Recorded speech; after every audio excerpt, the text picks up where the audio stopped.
ಶ್ರೀ ಗುರುಭ್ಯೋ ನಮಃ.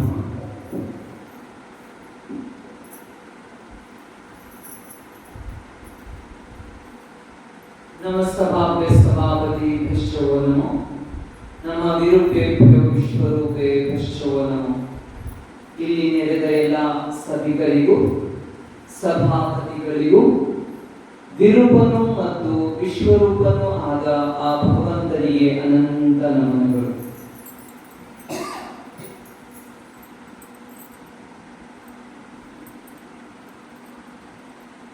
ಹಾಗೂ ಲಿಂಗೈಕ್ಯ ಶ್ರೀ ಶಬ್ರ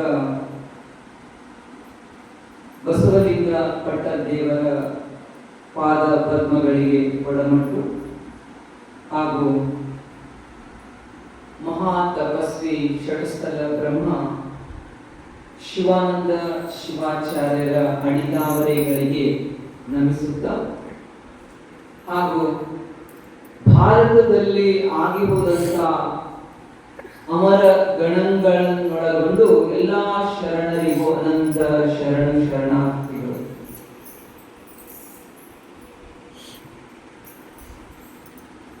ಶ್ರಾವಣ ಮಾಸ ವಿಶೇಷ ಮಾಸಗಳಲ್ಲಿ ಇದೊಂದು. ಎಲ್ಲಾ ಧರ್ಮೀಯರಿಗೆ ಒಂದೊಂದು ಮಾಸ ವಿಶೇಷ ಮಾಸವಾಗಿ ಇರುತ್ತದೆ. ನಮ್ಮ ಧರ್ಮೀಯರಿಗೆ ಶ್ರಾವಣ ಮಾಸ ಅತಿ ವಿಶೇಷ ಮಾಸವಾಗಿದೆ. ನೀವು ನೋಡ್ತೀರಿ, ಮುಸ್ಲಿಮ್ಸ್ ರಂಜಾನ್ ತಿಂಗಳು ಮಾಡ್ತಾರೆ, ಉಪವಾಸ ಮಾಡ್ತಾರ, ಆರಾಧನೆ ಮಾಡ್ತಾರ, ಭಕ್ತಿ ಮಾಡ್ತಾರ. ನಾವು ಶಿವರಾತ್ರಿ ಒಂದು ದಿವಸ ಮಾಡಿದ್ರೆ 40 ದಿವಸ ಮಾಡ್ತಾರೆ. ಹಾಗೆ ಕ್ರೈಸ್ತರು ಮಾಡ್ತಾರ. ಕ್ರೈಸ್ತರು ಒಂದು ತಿಂಗಳವರೆಗೆ ಉಪವಾಸ ಮಾಡ್ತಾರ. ಹಾಗೆ ಎಲ್ಲ ಧರ್ಮೀಯರಲ್ಲಿ ಈ ವರ್ಷದಲ್ಲಿ ಒಂದು ತಿಂಗಳು, 12 ತಿಂಗಳಲ್ಲಿ ಒಂದು ತಿಂಗಳು ನಾವು ದೇವರಿಗಾಗಿ ಮೀಸಲು ದೇವರಿಗಾಗಿ ಮೀಸಲಿಡ್ಬೇಕು. 11 ತಿಂಗಳು ನಮ್ಮ ಸ್ವಾರ್ಥಕ್ಕಾಗಿ ಸಂಸಾರಕ್ಕಾಗಿ ಬಳಸ್ಕೊಂಡ್ರೆ ಒಂದು ತಿಂಗಳಾದ್ರೂ ದೇವರಿಗೆ ಇರಲಿ ಅಂತ, ಒಂದು ತಿಂಗಳಾದ್ರೂ ದೇವರಿಗೆ ದೇವರ ಧ್ಯಾನವನ್ನ ಮಾಡುವುದಕ್ಕಾಗಿ ಮೀಸಲಿರಲಿ ಅಂತ. ಅಂತಹ ಮೀಸಲಿಟ್ಟಂತ ಮಾಸ ಯಾವುದು ಅಂದ್ರೆ ಶ್ರಾವಣ ಮಾಸ. ಅಂತ ದೇವರಿಗಾಗಿ ಮೀಸಲಿಟ್ಟ ಮಾಸ ಯಾವುದು ಅಂದ್ರೆ ಶ್ರಾವಣ ಮಾಸ. ಇಲ್ಲಿ ನೀವು ನೋಡ್ತೀರಿ, ಹೆಚ್ಚು ಜನರು ಸಾಂಸಾರಿಕ ಜಂಜಾಟ ಈ ಮಾಸದಲ್ಲಿ ಮಾಡಲ್ಲ. ಸಾಂಸಾರಿಕ ಜಂಜಾಟದಿಂದ ಕ್ಷಣ ಹೊತ್ತಾದ್ರೂ ದೂರ ಇರ್ತಾರೆ. ಅಂದ್ರೆ ನಮ್ಮನ್ನ ನಾವು ಪುನಶ್ಚೇತನಗೊಳಿಸಿಕೊಳ್ಳೋದಕ್ಕೆ ಇದೊಂದು ವಿಶೇಷ ಮಾಸ ಅಂತ. ಈಗ ದಿನಾ ಊಟ ಮಾಡ್ತೀವಿ, ವಾರವೆಲ್ಲ ಊಟ ಮಾಡ್ತಾನೆ ಇರ್ತೀವಿ, 3 ಹೊತ್ತು ಊಟನೇ ಮಾಡ್ತಾನೆ ಇರ್ತೀವಿ. ಅದಕ್ಕಾಗಿ ಹೊಟ್ಟೆಗೆ ಏನ್ ಮಾಡ್ಬೇಕು, ಸ್ವಲ್ಪ ಬಿಡು ಕೊಡಬೇಕು. ನಿರಂತರ ಕೆಲಸ ಮಾಡಿ ಅದಕ್ಕೂ ಏನಾಗ್ತದೆ, ದಣಿವಾಗ್ತದೆ. ಆ ದಣಿವಿನಿಂದ ದೂರ ಮಾಡಬೇಕು ಅಂದ್ರೆ ಏನ್ ಮಾಡ್ಬೇಕು, ಒಂದ್ ದಿವಸ ಉಪವಾಸ ಇರಬೇಕು. ಒಂದು ದಿವಸ ಉಪವಾಸ ಇದ್ರೆ ಏನಾಗುತ್ತೆ ಅಂದ್ರೆ ನಮ್ಗೆ ಹೊಟ್ಟೆಯಲ್ಲಿ ಏನು ದಿನ ಅದು ಮಷಿನ್ ತಿರುಗಿ ಶಕ್ತಿ ಕಮ್ಮಿ ಆಗಿರ್ತದ. ಆ ಶಕ್ತಿಯನ್ನ ನಾವು ಹೆಚ್ಚಿಸ್ಬೇಕು ಅಂದ್ರೆ ಏನ್ ಮಾಡ್ಬೇಕು, ಉಪವಾಸ ಮಾಡ್ಬೇಕು. ಅದರಿಂದ ಏನಾಗ್ತದೆ ಅಂದ್ರೆ ನಮ್ಮ ದೇಹಕ್ಕೆ ಹೆಚ್ಚು ಚೇತನ ಬರ್ತದೆ, ಕಳೆ ಬರ್ತದೆ ಅಂತ. ನೀವು ನೋಡ್ತೀರಿ, ಸಾಧು ಸಂತುಗಳು, ಶರಣರು, ಸಾಧಕರು ಏನ್ ಮಾಡ್ತಾರೆ, ಉಪವಾಸ ಮಾಡ್ತಾರೆ, ತಪಸ್ಸು ಮಾಡ್ತಾರೆ. ಎಷ್ಟು ತಪಸ್ಸು ಮಾಡ್ತಾರೋ ದೇಹಕ್ಕೆ ಏನು ಶಿಕ್ಷೆ ಕೊಡ್ತಾರೆ. ಶಿಕ್ಷೆ ಕೊಡೋದು ಅಂದ್ರೆ ಏನು, ಶಿಕ್ಷೆ ಕೊಟ್ರೆ ಅದು ತನ್ನ ಶಕ್ತಿ ಕಳ್ಕೊಳ್ಳೋದಿಲ್ಲ. ಆದ್ರೆ ಇಲ್ಲಿ ಎಂತ ಶಿಕ್ಷೆ ಇದೆ ಅಂದ್ರೆ ದೇಹಕ್ಕೆ ಶಕ್ತಿ ಬರುವಂತ ಶಿಕ್ಷೆ ಇದೆ. ನೀವು ನೋಡ್ತೀರಿ, ತಪಸ್ವಿಗಳ ತೇಜಸ್ಸು ಹೊಳಿತಾ ಇರ್ತದೆ, ಅಂತ ಮುಖದಲ್ಲಿ ತೇಜಸ್ಸು ಇರ್ತದೆ. ಯಾಕಂದ್ರೆ ಅವರು ಆಧ್ಯಾತ್ಮಿಕ ಸಾಧನೆ ಮಾಡ್ತಾ ಇರ್ತಾರೆ. ಉಪವಾಸ ಇದ್ರೆ ಶಕ್ತಿ ಕಮ್ಮಿ ಆಗುತ್ತೆ ಅಂತಲ್ಲ, ಉಪವಾಸ ಮಾಡಿದ್ರೆ ಶಕ್ತಿ ಹೆಚ್ಚುತ್ತದೆ, ದೇಹದ ಶಕ್ತಿ ಏನಾಗುತ್ತೆ, ಹೆಚ್ಚಾಗುತ್ತದೆ, ಕಾರ್ಯ ನಿರ್ವಹಿಸುವ ಸಾಮರ್ಥ್ಯ ಹೆಚ್ಚುತ್ತದೆ.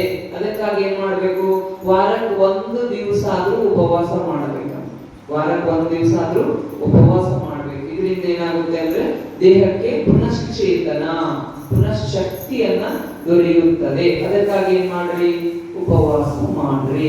ಇದ್ರ ಜೊತೆಗೆ ಏನಂದ್ರೆ ಉಪವಾಸ ಮಾಡುವುದರಿಂದ ನಮ್ಮ ಮನಸ್ಸನ್ನ ನಾವು ನಿಯಂತ್ರಣ ಮಾಡಿಕೊಳ್ಳುವಂತ ಸಾಮರ್ಥ್ಯ ಹೆಚ್ಚುತ್ತದೆ. ಹಸಿವೆ ಆಗಿದ್ರಿ ಕಟ್ಟಂತ ತಿನ್ನೋದಿಲ್ಲ, ಉಪವಾಸ ಇಲ್ಲ ಅಂದ್ರೆ ಹಸಿವೆ ಆಗಿದ್ರೆ ಏನಾದ್ರು ಬಾಯಿದಾಗ ಹಾಕೋತಾರ, ಮೆಲಿತಾನೆ ಇರ್ತಾರ, ಅದು ಮಷಿನ್ ನಡೀತಾನೆ ಇರ್ತದ, ಆನ್ ಇರ್ತದ, ಮಷಿನ್ ಯಾವಾಗಲೂ ಆನ್ ಆಗಿರ್ತದ. ಉಪವಾಸ ಅಂದ್ರೆ ಆಫ್ ಮಾಡಿರ್ತಾರ, ಇಲ್ಲ ಇವತ್ತು ಉಪವಾಸ ಏನು ತಿನ್ನಂಗಿಲ್ಲ ತಿನ್ನಂಗಿಲ್ಲ ತಿನ್ನಂಗಿಲ್ಲ ತಿನ್ನಂಗಿಲ್ಲ ಅಂತ ಹೇಳೋ ಸಂಖ್ಯೆ ಕಮ್ಮಿ ಅದ, ತಿನ್ನಂಗಿಲ್ಲ ಅಂತ ಹೇಳೋ ಸಂಖ್ಯೆ ಕಮ್ಮಿ ಅದ. ನಾವು ಉಪವಾಸ ಇದ್ದೀನ್ರಿ ಅಂತ ಹೇಳಿ ದಿನ ಒಂದಿಷ್ಟು ಒಂದು ಪಾವ್ ಕೆಜಿ 1 ಕೆಜಿ ಅನ್ನ ತಿನ್ನೋರು ಉಪವಾಸ ಅಂತ ಹೇಳಿ 2 ಕೆಜಿ ಸಾಬುದಾನಿ ತಿಂದಿರ್ತೀವಿ. 2 ಕೆಜಿ ಬೆಳಗ್ಗೆಯಿಂದ ಹೇಳ್ತೀವಿ ನಾವು ಉಪವಾಸ ಇದ್ದೀನಿ ಅಂತ ಹೇಳ್ತಾನೆ ಎಲ್ಲ ತಿಂತ ಹೋಗ್ತೀವಿ. ಬಾಳೆಹಣ್ಣು ಹೋಗ್ತಾವ, 1 ಡಜನ್ ಹೋಯ್ತು ಗೊತ್ತಿಲ್ಲ, 2 ಡಜನ್ ಹೋಯ್ತು ಗೊತ್ತಿಲ್ಲ, ಮತ್ತೆ ಹೇಳಿದ್ರೆ ಉಪವಾಸ ಇದ್ದೀನಿ. 1 ಲೀಟರ್ ಹಾಲು ಹೋಯ್ತು ಗೊತ್ತಿಲ್ಲ, ಮತ್ತೆ ಉಪವಾಸ ಇದ್ದೀನಿ. ಸಾಬುದಾನಿ ಹೋಯ್ತು ಗೊತ್ತಿಲ್ಲ, ಮತ್ತೆ ಉಪವಾಸ ಇದ್ದೀನಿ. ಎಷ್ಟು ಹೋಯ್ತದ ಒಳಗ ಗೊತ್ತೇ ಇಲ್ಲ. ಜ್ಯೂಸ್ ಹೋಗ್ತದ, ಉಪವಾಸ ಇದ್ದೀನಿ. ಎಲ್ಲ ಒಳಗೆ ಹೋಗ್ತದ, ಆಮೇಲೆ ಉಪವಾಸ ಇದ್ದೀನಿ ಅಂತ. ಹಿಂಗ ಮಾಡಿದ್ರೆ ದೇಹಕ್ಕೆ ಶಕ್ತಿ ಬರುವುದಿಲ್ಲ ಅಂತ. ಹಿಂಗ್ ಮಾಡಿದ್ರೆ ಏನಾಗಲ್ಲ, ದೇಹಕ್ಕೆ ಶಕ್ತಿ ಬರಲ್ಲ. ಏನ್ ಮಾಡ್ಬೇಕು, ಉಪವಾಸದ ದಿನ ಗಾಳಿ ಅಥವಾ ನೀರು ನಮ್ಮ ಹೊಟ್ಟೆಗೆ ಆಹಾರವಾಗಿ ಹಾಕ್ಬೇಕು. ಅಂದಾಗ ಏನಾಗುತ್ತೆ ಅಂದ್ರೆ ನಮ್ಮ ನರನಾಡಿಗಳೆಲ್ಲ ಹೆಚ್ಚು ಜಾಗೃತವಾಗುತ್ತವೆ, ಕಾರ್ಯನಿರ್ವಹಿಸುವ ಸಾಮರ್ಥ್ಯ ಹೆಚ್ಚುತ್ತದೆ. ಅಂದ್ರೆ ರಕ್ತ ಸಂಚಾರ ಅತಿ ವೇಗವಾಗಿ ಸಂಚರಿಸ್ತಾ ಇರುತ್ತೆ. ಆವಾಗ ನಮ್ಮ ಅವಯವಗಳ ಕಾರ್ಯನಿರ್ವಹಣಾ ಸಾಮರ್ಥ್ಯ ಹೆಚ್ಚಾಗುತ್ತದೆ. ಅದಕ್ಕಾಗಿ ದಯವಿಟ್ಟು ಉಪವಾಸ ಮಾಡಬೇಡ್ರಿ, ದಯವಿಟ್ಟು ಉಪವಾಸ ಮಾಡ್ಬೇಡ್ರಿ. ಯಾರು ಮಾಡ್ಬೇಡ್ರಿ ಅಂದ್ರೆ ಎಲ್ಲ ತಿನ್ನೋದು ಮಾಡ್ಬೇಡ್ರಿ. ಉಪವಾಸ ಅಂತ ಹೇಳ್ಕೊಂಡು ಎಲ್ಲ ತಿಂತಾರಲ್ಲ ಅವ್ರು ಮಾಡ್ಬೇಡ್ರಿ. ಯಾಕಂದ್ರೆ ನಿಮ್ಗೆ ಆ ಸಾಮರ್ಥ್ಯನೇ ಇಲ್ಲ, ಉಪವಾಸ ಇರೋ ಸಾಮರ್ಥ್ಯ ಇಲ್ಲ ಅಂದ್ರೆ ಸುಮ್ಮನೆ ಕೂಡ್ರಿ. ಉಪವಾಸ ಮಾಡಿಲ್ಲ ಅಂದ್ರೆ 1 ರೊಟ್ಟಿ 2 ರೊಟ್ಟಿ ಉಂಡಿ ಸುಮ್ಮನೆ ಕೂಡ್ತೀವಿ. ಉಪವಾಸ ಅಂತ ಹೇಳಿ 1 ತಿಂಗಳು ತಿನ್ನೋದು 1 ದಿವಸ ತಿಂತಿರಲ್ಲ. ಅದಕ್ಕಾಗಿ ಅಂಥವ್ರು ಉಪವಾಸ ಮಾಡ್ಬೇಡ್ರಿ. ದಯವಿಟ್ಟು ಉಪವಾಸ ಮಾಡ್ಬೇಕಾದ್ರೆ ನಿಷ್ಠೆಯಿಂದ ಮಾಡಿ. ಉಪವಾಸ ಹೆಂಗ್ ಮಾಡ್ಬೇಕು, ನಿಷ್ಠೆಯಿಂದ ಮಾಡ್ಬೇಕು. ಅಂದ್ರೆ ಏನಾಗುತ್ತೆ, ನಿಮ್ಮ ದೈಹಿಕ ಮತ್ತು ಆಧ್ಯಾತ್ಮಿಕ ನಿಯಂತ್ರಣ ಸಾಮರ್ಥ್ಯ ಹೆಚ್ಚಾಗುತ್ತದೆ. ನಾವು ಉಪವಾಸ ಇದ್ದೀನ್ರಿ, ಬಟ್ಟೆಯಲ್ಲಿ ಇಲ್ಲಿ ಅಡ್ಡಾಡ್ತಾ ಇದ್ರು ನಾನು ಉಪವಾಸ ಇದ್ದೀನಿ ಅಂತ ಕೂಡೋರಲ್ಲ,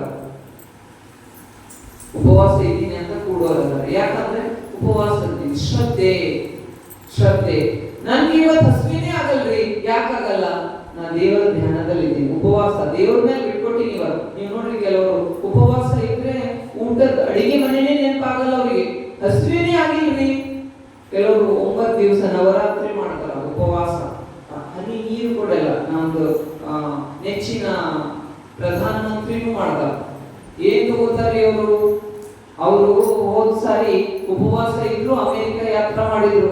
ಅಮೆರಿಕಾನಾಗ ಅವರಿಗೆ ಡೈನಿಂಗ್ ಸೆಟ್ ಮೇಲ ಏನೆಲ್ಲ ಇರಬೇಕು ಎಲ್ಲ ಇತ್ತು, ಒಂದು ಕಾಳು ಕೊಟ್ಟಿಲ್ಲ, ಬರೀ ಬಿಸಿ ನೀರು ಕುಡಿದು ಬಂದಾರ, ಬಿಸಿ ನೀರು ಕುಡಿದು ಬಂದಾರ. ಹಂಗ ನಿಷ್ಠೆ ಹೆಚ್ಚಾಗುತ್ತದೆ, ನಿಷ್ಠೆ ಹೆಚ್ಚಾಗುತ್ತದೆ. ಅದಕ್ಕಾಗಿ ಉಪವಾಸ ಮಾಡೋರು ಏನ್ ಮಾಡ್ಬೇಕು ಅಂದ್ರೆ ಅತಿ ನಿಷ್ಠೆಯಿಂದ ಆಚರಣೆ ಮಾಡ್ತಾ ಇರಬೇಕು. ಇದೊಂದು ಉಪವಾಸದ ಅತಿ ಏನು ಆಚರಣಾ ನಿಯಮಗಳು. ಅದು ನಮ್ಮ ಆಧ್ಯಾತ್ಮಿಕ ಸಾಧನೆಗೆ ಅನುಕೂಲಕರ ಅಂತ ಇದು ಉಪವಾಸ. ಇನ್ನೊಂದು ಏನು ಅಂದ್ರೆ ಇವತ್ತಿನ ಅಷ್ಟಾವರಣಗಳಲ್ಲಿ ಇವತ್ತಿನ ವಿಶೇಷ ವರ್ಣ ಯಾವುದಂದ್ರೆ ಪ್ರಸಾದ. ಇವತ್ತಿನ ವಿಷಯ ಪ್ರಸಾದ.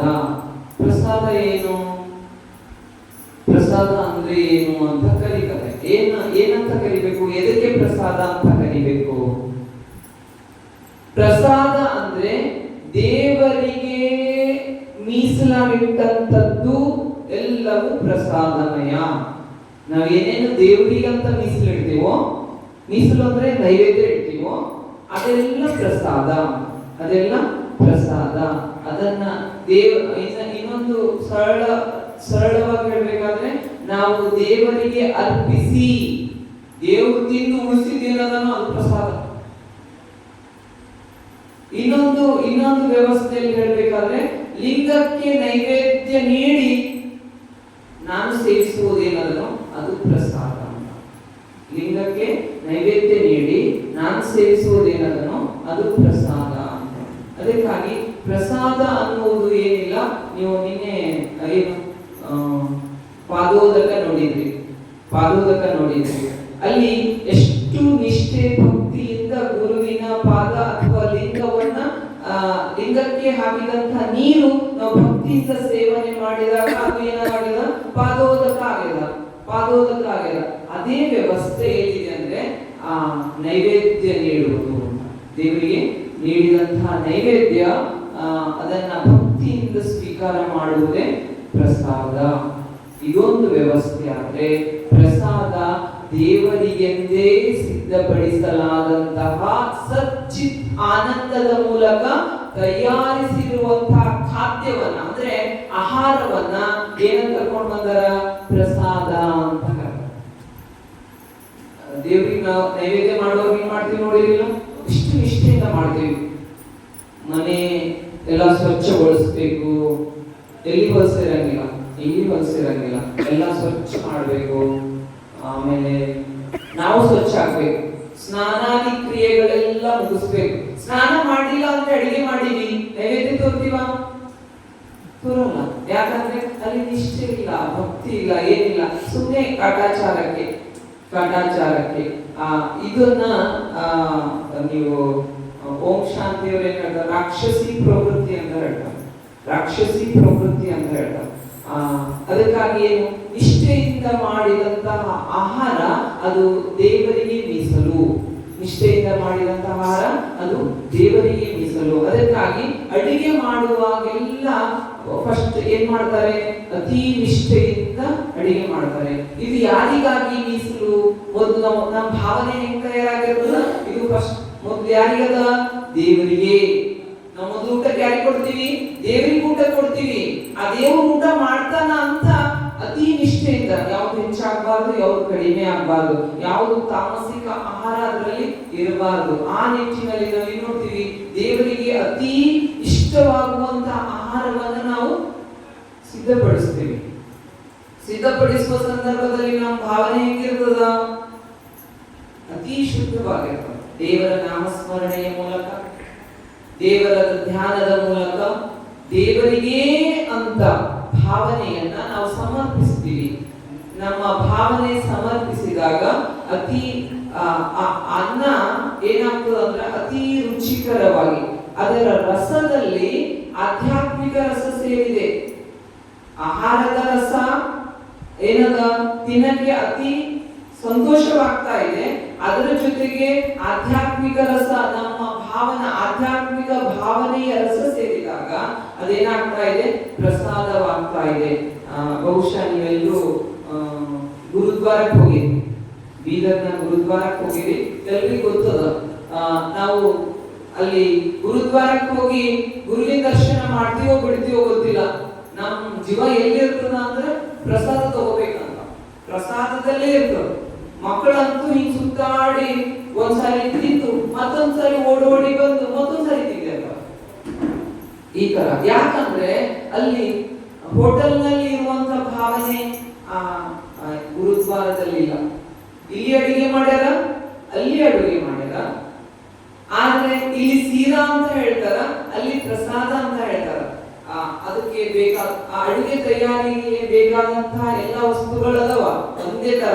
ಇಲ್ಲಿನೂ ಗೋಧಿನೇ ಅದ, ಅಲ್ಲಿನೂ ಗೋಧಿನೇ ಅದ, ಇಲ್ಲಿನೂ ತುಪ್ಪನೇ ಅದ, ಅಲ್ಲಿನೂ ತುಪ್ಪನೇ ಅದ, ಇಲ್ಲಿ ಸಕ್ಕರೆ ಅದ, ಅಲ್ಲಿ ಸಕ್ಕರೆ ಅದ, ಇಲ್ಲಿ ಏನಾಗ್ಯದ ಸೀರಾ ಆಗ್ಯದ, ಅಲ್ಲಿ ಏನಾಗ್ಯದ ಪ್ರಸಾದ ಆಗ್ಯದ. ಇಲ್ಲಿನ ರುಚಿನೇ ಬೇರೆ, ಅಲ್ಲಿನ ರುಚಿನೇ ಬೇರೆ. ಯಾಕೆ ಬೇರೆ ಬೇರೆ ಆಯ್ತ್ರಿ? ಯಾಕೆ ಬೇರೆ ಬೇರೆ ಆಯ್ತು? ಭಾವನೆಗಳು ಭಿನ್ನ. ಇಲ್ಲಿ ಏನದ ಆಹಾರ ಧಾನ್ಯಗಳ ರುಚಿಯು ಒಂದು ಕಡೆಗೆ ಸಂಸ್ಕರಿಸಲಾಗಿದೆ. ಹಂಗ ಮಾಡಿ ಏನ್ ಮಾಡ್ಯಾರ, ಸೀರಾ ಮಾಡ್ಯಾರ. ಆಹಾರ ಧಾನ್ಯಗಳನ್ನ ಏನ್ ಮಾಡ್ಯಾರ ಅಂದ್ರೆ ಅದಕ್ಕೆ ಸಂಸ್ಕಾರ ಕೊಡೋದು, ಅಂದ್ರೆ ಅಡಿಗೆ ಕುದಿಸೋದು. ಹೆಂಗ್ ಕುದಿಸ್ಬೇಕು, ಹೆಂಗ್ ಸೇರಿಸ್ಬೇಕು, ಎಷ್ಟು ಪ್ರಮಾಣದಲ್ಲಿ ಸೇರಿಸ್ಬೇಕು, ಸೇರ್ಸ್ಯಾರ, ಸೀರಾ ಮಾಡ್ಯಾರ. ಅದು ರುಚಿಕರ ಅದ. ಆದ್ರೆ ಅದಕ್ಕಿಂತ 100 ಪಟ್ಟು ರುಚಿಕರ. ಅಲ್ಲಿ ಏನು ಸಂತೋಷದಿಂದ ಸ್ವೀಕಾರ ಮಾಡ್ತಾ ಇದ್ದೀವಿ. ಏನಾಗ್ಯದಲ್ಲಿ ಅಲ್ಲಿ ಒಂದು ಆಹಾರದ ಧಾನ್ಯಗಳ ರುಚಿಯೂ ಸೇರಿದೆ, ಅದರ ಜೊತೆಗೆ ಭಕ್ತಿ ಅನ್ನುವ ರಸದ ರುಚಿಯೂ ಸೇರಿದೆ. ಇದ್ರ ಜೊತೆಗೆ ಏನಾಗ್ಯದ, ಅದನ್ನ ದೇವರು ಸ್ವೀಕರಿಸ್ತಾ ಇದ್ದಾನೆ ಅನ್ನುವಂತ ಭಾವನೆಯ ರುಚಿಯೂ ಸೇರಿದೆ. ಹೀಗಾಗಿ ಈ ತರ ಎಲ್ಲ ರುಚಿಗಳ ಸಂಗಮವಾದಂತಹ ಆಹಾರ ಏನದನೋ ಅದನ್ನ ನಾವೇನಂತ ಕರಿತೀವಿ, ಪ್ರಸಾದ ಅಂತ ಕರಿತೀವಿ. ಅದು ತಯಾರು ಮಾಡಿಟ್ಟು ಸುಮ್ಮನೆ ಇಟ್ಟರೆ ಪ್ರಸಾದ ಆಗಲ್ಲ. ಅದು ಏನ್ ಮಾಡ್ಬೇಕದು, ನೈವೇದ್ಯ ನೀಡಬೇಕು. ಈಗ ನೀವು ದೇವರಿಗೆ ಅಂತ ಅಡಿಗೆ ಎಲ್ಲ ತಯಾರು ಮಾಡಿ ಇಟ್ಟಿರಿ, ಅಷ್ಟೇ ಭಕ್ತಿ ನಿಷ್ಠೆಯಿಂದ ಮಾಡಿರಿ, ಆದ್ರೆ ಅದಿನ್ನು ನಾವು ಪ್ರಸಾದ ಅಂತ ಇಲ್ಲ. ನೈವೇದ್ಯ ತೋರ್ಬೇಕಾಗಿದೆ, ಇನ್ನು ನಮ್ಮ ಹತ್ರನೇ ಅದದು ಪ್ರಸಾದ ಅಂತೀವಿ. ಅವಾಗ ಅನ್ನಲ್ಲ, ಏನ್ ಮಾಡ್ತೀವಿ, ಅದು ದೇವರಿಗೆ ಮೀಸಲು ಅಂತ ದೇವರಿಗೆ ಕೊಟ್ಟ ನಂತರ ಅದೇನಾಗುತ್ತೆ, ಪ್ರಸಾದವಾಗುತ್ತದೆ. ಅಂತ ಪ್ರಸಾದವನ್ನ ಸ್ವೀಕಾರ ಮಾಡಿದ್ರೆ ನಮ್ಮ ದೇಹದ ನರನಾಡಿಗಳು ಏನಾಗುತ್ತವೆ, ಆಧ್ಯಾತ್ಮಿಕತೆಯ ಏನು ಸಂಗೀತ ಹಾಡುತ್ತವೆ ಅಂತ.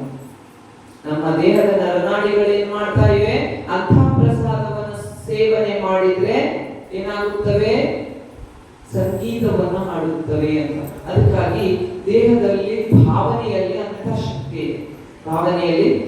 ಶಕ್ತಿ ಇದೆ. ಅದಕ್ಕಾಗಿ ನೀವು ಅದ್ಭುತ ಸಾಧಕರನ್ನು ನೋಡ್ತೀರಿ. ಈ ಉದಾಹರಣೆಗೆ ನಮ್ಮ ಯಾರು ಅಂದ್ರೆ ಶಿವಾನಂದ ಶಿವಾಚಾರ್ಯರು ಯಾರ ಊಟನೂ ತಿನ್ನಲ್ಲ. ನಿಮ್ಗೆ ಗೊತ್ತು, ಯಾರು ಮಾಡಿದ ಊಟನೂ ಮುಟ್ಟಲ್ಲ. ಅವ್ರ ಅಡುಗೆ ಅವರೇ ಮಾಡ್ಕೋತಾರ. ಯಾಕೆ ಮಾಡ್ಕೋತಾರ? ಅವರಿಗೆ ಭಕ್ತರು ಕಮ್ಮಿ ಅದರ? ಒಳ್ಳೆ ಭಾವನೆಯಿಂದ ಅಡಿಗೆ ಮಾಡೋದು ಕಮ್ಮಿ ಅದರೇನು? ಇಲ್ಲ. ಆದ್ರೆ ಅವ್ರ ಅಡಿಗೆ ಅವರೇ ಮಾಡ್ಕೋತಾರ. ಯಾಕಂದ್ರೆ ಅಡುಗೆ ಮಾಡುವಾಗ ನಮ್ಮ ಭಾವನೆ ಹೇಗಿರುತ್ತದೋ ಆ ವ್ಯಕ್ತಿಯ ವ್ಯಕ್ತಿತ್ವ ಹಾಗೆಯೇ ರೂಪಿಸಲಾಗುತ್ತದೆ, ಹಾಗೆ ರೂಪುಗೊಳ್ಳುತ್ತದೆ. ನೀವು ಬೈತಾ ಅಡಿಗೆ ಮಾಡಿರಿ ಅಂದ್ರೆ ವಿಕಾರಿ ರೂಪ ಮಕ್ಕಳು ಪಡಿತಾರೆ, ಉಂಡೋರು ಪಡಿತಾರೆ. ಅದಕ್ಕಾಗಿ ಹೆಚ್ಚು ಜನ ನಿಷ್ಠೆಯಿಂದ ಸಾಧನೆ ಮಾಡುವವರು ಇನ್ನೊಬ್ಬರಿಂದ ತಯಾರಿಸದ ಆಹಾರ ಸ್ವೀಕರಿಸುವುದಿಲ್ಲ. ಏನ್ ಮಾಡ್ತಾರೆ, ಅವರೇ ಸ್ವತಃ ಅಡಿಗೆ ಮಾಡ್ತಾರೆ. ಅಡಿಗೆ ಮಾಡುವಾಗ ನಿರಂತರವಾಗಿ ದೇವರ ನಾಮಸ್ಮರಣೆ ಮಾಡ್ತಾ, ಧ್ಯಾನ ಮಾಡ್ತಾ ಅದರ ಅಡಿಗೆ ತಯಾರು ಮಾಡ್ತಾರೆ. ಈಗ ಅವರು ತಪಸ್ಸು ಸಾಧನೆ ಮಾಡ್ತಾರೆ. ನಿಮ್ಗೆ ಗೊತ್ತದ, ಶಿವಾನಂದ ಶಿವಾಚಾರ್ಯರು ನೀವು ಹೋಮಕುಂಡ ರೆಡಿ ಮಾಡಿಟ್ಟಿ, ನೀವು ಬೆಂಕಿನೇ ಹಚ್ಚಿಲ್ಲ, ಅವರೇ ಹಚ್ತಾರ. ಹೆಂಗ ಹಚ್ತಾರ? ಕಟ್ಟಿಗಿಸ್ತಾರ. ನೋಡಿರಿ, ಕಟ್ಟಿಗಿಚ್ಚಲ್ಲ ಅವರು. ತಥಾಸ್ತು ಅಂತ ಆ ಕುಂಡದ ಮೇಲೆ ಕೈ ಇಟ್ರೆ ಏನಾಗ್ತದೆ ಗೊತ್ತಿಲ್ಲ. ಕುಂಡದ ಮೇಲೆ ಕೈ ಇಟ್ರೆ ಹೋಮ ಹತ್ಕೊಂಡಿರ್ತಾರೆ, ಹತ್ತಿ ಉರಿತಾ ಇರ್ತಾರೆ. ಅಷ್ಟು ಶಕ್ತಿ ಅವರಲ್ಲಿ ಅದ. ಆ ಸಾಧನೆ ಮಾಡ್ಬೇಕಂದ್ರೆ ಸಾಮಾನ್ಯ ಅಲ್ಲ. ಹಂಗೂ ಆಗ್ತದೆ ಅಂದ್ರೆ ಹಂಗೂ ಆಗ್ತದೆ. ಅದೊಂಥರ ವಿದ್ಯೆ ಅದು. ಆ ವಿದ್ಯೆ ನಿಷ್ಠೆಯಿಂದ ಸಾಧಿಸ್ಬೇಕು. ಅವ್ರಿಗೆ ಮಾತ್ರ ಸಿದ್ಧಿಸ್ತದೆ, ಎಲ್ಲರಿಗೂ ಸಿದ್ಧಿಸ್ಲಿಕ್ಕೆ ಸಾಧ್ಯ ಇಲ್ಲ. ಅದಕ್ಕಾಗಿ ಅವರು ಯಾರ ಮನೆಗೆ ಹೋದ್ರು ಅವ್ರ ಚೇಲ ಅದರ, ಅವರು ಇಲ್ಲ ಅವ್ರು ಸ್ವತಃ ಚೇಲರ ಅಡಿಗೆ ಮಾಡ್ಬೇಕು, ಇಲ್ಲ ಅವ್ರ ಅಡಿಗೆ ಮಾಡ್ಕೋಬೇಕು. ಹಂಗ ಅವ್ರು ಮಾಡ್ತಾರೆ. ಕೆಲವೊಂದ್ಸಾರಿ ಅತಿ ಭಕ್ತಿ ನಿಷ್ಠೆ ಇರೋರ್ ಮನೆಗೂ ಮಾಡ್ತಾರೆ. ನಮ್ಮ ಮನೆಗೆ ಬಂದ್ರೆ ಅಮ್ಮ ಹೇಳ್ತಾರೆ, ನಂಗೆ ಈ ವರ್ಷ ನೀನು ನುಚ್ಚೆ ಕೊಟ್ಟಿಲ್ಲ, ನುಚ್ಚು ಮಾಡಿಕೊಡು ಅಂತ ಹೇಳ್ತಾರೆ. ಅಮ್ಮನ ಜೊತೆ ನುಚ್ಚು ಮಾಡಿಕೊಡು ಅಂತ ಅಮ್ಮ ಮಾಡಿದ ಅಡಿಗೆ ಎಲ್ಲ ಊಟ ಮಾಡ್ತಾರೆ. ಅದಕ್ಕಾಗಿ ಅವರಲ್ಲಿ ಯಾವುದೇ ನಮ್ಮಲ್ಲಿ ಹಿರೇಮಠ ಇದೆ, ಗಾಡಿಗೆ ಹಿರೇಮಠ ಅಂತ, ಎಲ್ಲ ಮಠಕ್ಕೆ ಬಂದಂತಹ ಗುರು ಹುಡುಗರುಗಳೆಲ್ಲ ಅಮ್ಮನಿಂದ ತಯಾರು ಮಾಡಿದ ಊಟ ತಗೊಳ್ತಾರೆ, ಕೇಳ್ತಾರ. ಅದ್ರೊಳಗೆ ಎಲ್ಲರೂ ಕೇಳೋದೇನಂದ್ರೆ ನುಚ್ಚು ಮಾಡಿಕೊಡು ಅಂತ ಕೇಳ್ತಾರೆ. ನುಚ್ಚು ಮಾಡಿಕೊಡು, ಈ ನುಚ್ಚು ಮಾಡಿದ್ರೆ ಅಮೃತ ಇದ್ದಂಗ ಆಯ್ತದ ಅಂತ. ಯಾಕೆ ಅಮೃತ ಇದ್ದಂಗೆ ಇರ್ತದ ಅಂದ್ರೆ ಅಷ್ಟು ನಿಷ್ಠೆಯಿಂದ ಮಾಡಲಾಗ್ತದೆ. ಇದು ಗುರುವಿಗೆ ಅರ್ಪಿತ ಅಂತ, ಇದು ಲಿಂಗಕ್ಕೆ ಅರ್ಪಿತ ಅಂತ. ಅದಕ್ಕಾಗಿ ಆ ದೇವರಿಗೆ ಕೊಟ್ಟಿರ್ತಾರೆ ಅದನ್ನ ಪ್ರಸಾದ ಅಂತ. ಅದು ದೇವರಿಗೆ ಮೀಸಲಿಟ್ಟು ಅದನ್ನ ನಾವು ಸೇವನೆ ಮಾಡಿದ್ರೆ ನಾವು ಏನಾಗುತ್ತೆ, ಆಧ್ಯಾತ್ಮಿಕ ಸಾಧನೆಯತ್ತ ನಾವು ಸಾಗುತ್ತೇವೆ. ಇಲ್ಲ ಅಂದ್ರೆ ನಮ್ಮಲ್ಲಿ ವಿಕಾರಿ ರೂಪಗಳು ಬಂದು ಏನ್ ಮಾಡುತ್ತವೆ ಅಂದ್ರೆ ನಾವು ಸಾಧನೆ ಮಾಡಲಿಕ್ಕೆ ಸಾಧ್ಯ ಆಗುವುದಿಲ್ಲ.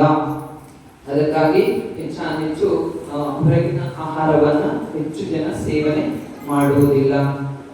ಈಗ ಓಂ ಶಾಂತಿನೇ ಹೇಳ್ತಾರೆ, ಉಳ್ಳಾಗಡ್ಡಿ ತಿನ್ಬೇಡ್ರಿ, ಬೆಳಗಡಿ ತಿನ್ಬೇಡ್ರಿ. ಅವರು ಊಟದಲ್ಲಿ ಸ್ವಲ್ಪ ಕಟ್ಟುನಿಟ್ಟಿನ ವ್ಯವಸ್ಥೆಯನ್ನ ಮಾಡಿರ್ತಾರೆ. ಯಾಕಂದ್ರೆ ಯಾವ್ದು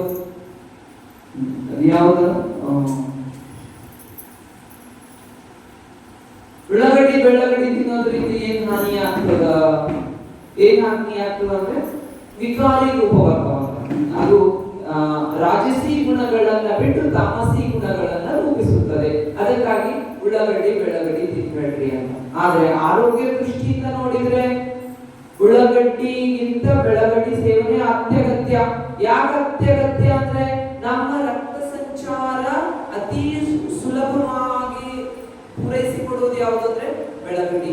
ಅದಕ್ಕಾಗಿ ಹಾರ್ಟ್ ಪೇಷಂಟ್ ಯಾರು ದಿನ ಒಂದು ಬೆಳಗಡ್ಡಿ ತಿನ್ಬೇಕು. ಕಫ ಪ್ರವೃತ್ತಿ ಇರುವವರೆಲ್ಲ ದಿನ ಒಂದು ಬೆಳಗಡ್ಡಿ ತಿನ್ಬೇಕು. ಬೆಳ್ಳುಳ್ಳಿ ಬೆಲ್ಲ, ಬೆಳ್ಳುಳ್ಳಿ ಜೇನುತುಪ್ಪ, ಬೆಳ್ಳುಳ್ಳಿ ಹರಳದ ಉಪ್ಪು ತಿನ್ನುವುದರಿಂದ ಏನಾಗುತ್ತೆ ಅಂದ್ರೆ ನಮ್ಮ ರಕ್ತ ಸಂಚಾರ ಚೆನ್ನಾಗಾಗುತ್ತದೆ. ಜೊತೆಗೆ ಹಾರ್ಟ್ ಬ್ಲಾಕೇಜ್ ಅಂತ ಬರ್ತಾವಲ್ಲ,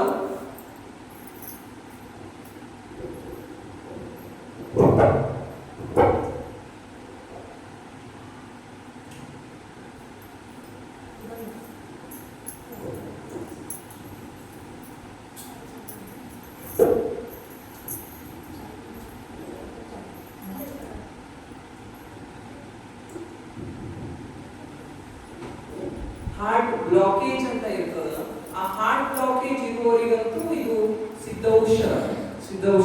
ಅದಕ್ಕಾಗಿ ಹಾರ್ಟ್ ಪೇಷಂಟ್ಗಳು ದಿನ ಒಂದಾದ್ರೂ ಬೆಳ್ಳುಳ್ಳಿ ತಿನ್ಬೇಕು. ಈ ತರ ಇದ್ರೆ ಆಧ್ಯಾತ್ಮಿಕ ಸಾಧಕರು ಬೆಳ್ಳುಳ್ಳಿ ಬ್ಯಾಡ್ರಿ, ಅದರಿಂದ ದೂರ ಇರಿ. ಯಾಕೆ ಬೇಡ ಅಂದ್ರೆ ಇವರಿಗೆ ಸಂಸಾರಿಕ ಅಂಶಗಳೇ ಹೆಚ್ಚು ಪ್ರೇರಣೆ ಮಾಡುತ್ತದೆ. ಸಂಸಾರದತ್ತ ಅವರ ಒಲವು ಹೆಚ್ಚಿಸುತ್ತದೆ. ಅದಕ್ಕಾಗಿ ಏನ್ ಮಾಡ್ರಿ, ಬೆಳ್ಳುಳ್ಳಿಯಿಂದ ದೂರಿರಿ, ಉಳ್ಳಾಗಡ್ಡಿಯಿಂದ ದೂರಿರಿ ಅಂತ ಹೇಳ್ತಾರೆ. ಇದು ದೇವರಿಗೂ ಸಹ ಕೊಡಲ್ಲ, ಇದು ದೇವರಿಗೆ ನೈವೇದ್ಯಕ್ಕೂ ಸಹ ಕೊಡಲ್ಲ. ನೀವು ನೋಡ್ತೀರಿ ಕುಕ್ಕೆ ಸುಬ್ರಹ್ಮಣ್ಯ ಹೋದ್ರೆ ಅವ್ರು ಬೆಳ್ಳುಳ್ಳಿ ಹಾಕಲ್ಲ, ಉಳ್ಳಾಗಡ್ಡಿ ಹಾಕಲ್ಲ, ಅದು ಬಿಟ್ಟುನೇ ಊಟ ಕೊಡ್ತಾರ. ನೀವು ಎಲ್ಲಾ ಬ್ರಾಹ್ಮಿಣ್ಸ್ ಗಳಲ್ಲಿ ನೋಡ್ತೀರಿ, ಅವ್ರು ಯಾವ್ದು ಬೆಳ್ಳುಳ್ಳಿ ತಿನ್ನಲ್ಲ, ಉಳ್ಳಾಗಡ್ಡಿನೂ ತಿನ್ನಲ್ಲ, ಅವ್ರ ಪರ್ಮನೆಂಟ್ ತಿನ್ನಲ್ಲ. ಎಷ್ಟು ಶಾಂತರಾಗಿ, ಯಾಕಂದ್ರೆ ಅವರು ಜೀವನ ಶೈಲಿ ಹೆಂಗ್ ತಯಾರಾಗಿದೆ ಅಂದ್ರೆ ಆಧ್ಯಾತ್ಮಿಕತೆಗೆ ಮೀಸಲಂತಾಗಿದೆ. ದೊಡ್ಡ ಪೋಸ್ಟ್ಗಳಲ್ಲಿ ನಮ್ಮಲ್ಲಿ ಇರೋರು ಯಾರು, ಅವರೇ. ಯಾಕಂದ್ರೆ ಮಕ್ಕಳಿಗೂ ಹಂಗೆ ಬೆಳೆಸ್ತಾರ, ಮಕ್ಕಳಿಗೆ ಪ್ರತಿಭಾನ್ವಿತರಾಗಿ ಮಾಡ್ಯಾರ. ಯಾಕಂದ್ರೆ ಊಟದಲ್ಲಿ ಏನೇನ್ ತಿನ್ಬೇಕು ಅಷ್ಟು ಅವ್ರಿಗೆ ಕೊಟ್ಟಿರ್ತಾರ. ಅನಾವಶ್ಯಕ ಊಟಗಳನ್ನು ಮಾಡ್ಲಿಕ್ಕೆ ಅವರು ಅವಕಾಶ ಮಾಡಿಕೊಡಲ್ಲ. ಹಿಂಗ ಹಾಕ್ತಾರ ಅವ್ರು, ನಿಮ್ಗೆ ಗೊತ್ತದು. ನಮ್ಮಲ್ಲಿ ಹಿಂಗು ಬಳಸ್ತಾರೆ, ಯಾರಾದ್ರೂ ಹಿಂಗು ಬಳಸಲ್ಲ, ನಾವು ಬಳಸದೇ ಇಲ್ಲ, ಅವ್ರು ಬಳಸ್ತಾರ. ಯಾಕಂದ್ರೆ ಡೈಜೆಸ್ಟಿವ್ ಸಿಸ್ಟಮ್ ಅಂದ್ರೆ ಹೊಟ್ಟೆಗೆ ಸಂಬಂಧಪಟ್ಟಂತಹ ಜೀರ್ಣಕ್ರಿಯೆಗೆ ಅತಿ ಸುಲಭವಾಗಿ ಅದು ಏನ್ ಮಾಡುತ್ತೆ, ನಮ್ಗೆ ಶಕ್ತಿ ಕೊಡುತ್ತದೆ. ಯಾವುದು, ಇಂಗು. ನಮ್ಮಲ್ಲಿ ವಾಸನೆ ನೋಡಿದ್ರೆ ಬಿಸಾಡ್ಬಿಡ್ತಾರೆ, ಅದು ಯಾರು ತಗೊಳ್ಳಲ್ಲ. ನಮ್ಮ ಆಹಾರ ಪದ್ಧತಿನೇ ಬೇರೆ.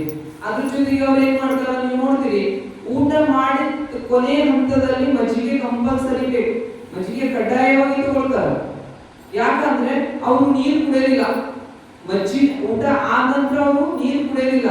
ಯಾಕೆ ಕುಡಿಯಲ್ಲ ಅಂದ್ರೆ ಊಟ ಆದ ತಕ್ಷಣ ನೀರು ಯಾರು ಕುಡಿತಾರೋ, ಅದೇನಾಗ್ತದೆ ಅಂದ್ರೆ ಹೊಟ್ಟೆ ಹೊಟ್ಟೆ ಬೆಂಕಿ ಅದಲ್ಲ, ಹೊಟ್ಟೆ ಬೆಂಕಿ ಅದ ಗೊತ್ತಿಲ್ಲ, ಅದ ಹೊಟ್ಟೆಗ ಬೆಂಕಿ ಬಿದ್ದದ ಅಂತ ಹೇಳ್ತೀವಿ ನೋಡಿ ನಾವು. ಹೊಟ್ಟೆ ಬೆಂಕಿ ಇರ್ತದ, ಆಹಾರ ಒಳಗೆ ಹೋಗ್ತಾ ಇರುವ ಹಾಗೆ ಉದರದ ಜ್ವಾಲೆ ಏನಾಗ್ತದ, ಪ್ರಜ್ವಲನ ಆಗ್ತದ, ಹೊಟ್ಟಿ ಉರಿ ಜಾಗೃತ ಆಗ್ತದ. ನಾವು ತಿಂದಿದ್ದೆಲ್ಲ ಕರಗಿಸ್ಬೇಕು, ಕರಗಿಸ್ಲಿಕ್ಕೆ ಸ್ಟಾರ್ಟ್ ಮಾಡಿರ್ತದ ನಾವು ಊಟಕ್ಕೆ ಕುಂತಾಗನೆ. ಅದಕ್ಕಾಗಿ ಬ್ರಾಹ್ಮಿಣ್ಸ್ ಏನ್ ಮಾಡ್ತಾರ ಅದನ್ನ ನೀವು ನೋಡ್ತೀರಿ, ಊಟ ಎಲ್ಲ ರೆಡಿ ಇರ್ತದ, ಕೈದಾಗ ನೀರ್ ಹಿಡ್ಕೋತಾರ, ನೀರ್ ಹಿಡ್ಕೊಂಡು ಹಿಂಗ ಸುತ್ತ ಹಾಕೊಂಡು ಫಸ್ಟ್ ಕುಡಿತಾರ, 2 ಸಾರಿ ನೀರು ಕುಡಿತಾರ. ಏನದಲ್ಲಿ ಇದು ಅವ್ರ ನಿಯಮ ಏನದನೋ ಇಲ್ಲ, ನಿಯಮ ಅಲ್ಲ, ಅಲ್ಲಿ ವೈಜ್ಞಾನಿಕ ಸತ್ಯ ಇದೆ. ಏನು ಅಂದ್ರೆ ಊಟ ಮಾಡೋದ್ಕಿಂತ ಮುಂಚೆ ಏನ್ ಮಾಡ್ತಾರ, 1 ಸಾರಿ ನೀರ್ ಹಿಂಗ ಹಾಕ್ತಾರ, ಅಂದ್ರೆ ಯಾವುದೇ ಹುಳು ಉಪ್ಪಟಿ ಇರುವೆಗಳೆಲ್ಲ ತಾಟಿ ಬರಬಾರ್ದು. ಅವರು ಎದ್ರಲ್ಲಿ ಅಂದ್ರೆ ಹೆಚ್ಚು ಬಾಳೆ ಎಲೆಯಲ್ಲಿ ಊಟ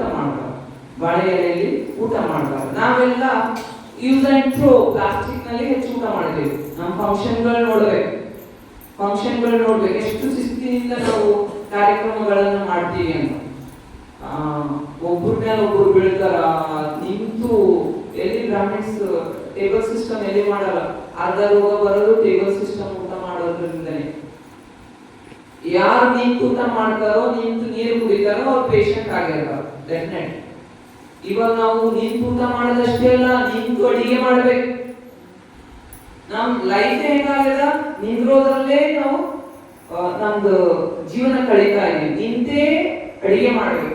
ಯಾಕಂದ್ರೆ ಮಾಡರ್ನ್ ಸಿಸ್ಟಮ್ ಇದೆ. ನೀವು ಹಳೆ ಕಾಲದಲ್ಲಿ ಇದ್ದೀರಿ, ಅವ್ರನ್ನ ನಮ್ಮನೆಗೆ ಆಗ್ಬೇಕು ಮಾಡ್ರಿ, ಅವ್ರಂಗೆ ನಿಮ್ ಬ್ಯಾನಿ ಬಂದಿರ್ತಾವ, ಅವ್ರಿಗೆ ಹೆಂಗ್ ಬಂದದಲ್ಲ ಹಂಗೆ ನಿಮ್ಗೆ ಬಂದಿರ್ತದೆ. ಅದಕ್ಕಾಗಿ ಏನ್ ಮಾಡ್ಬೇಕಾಗ್ಯದ, ನಮ್ಮ ಸಿಸ್ಟಮ್ ಸ್ವಲ್ಪ ಚೇಂಜ್ ಮಾಡ್ಕೋಬೇಕು.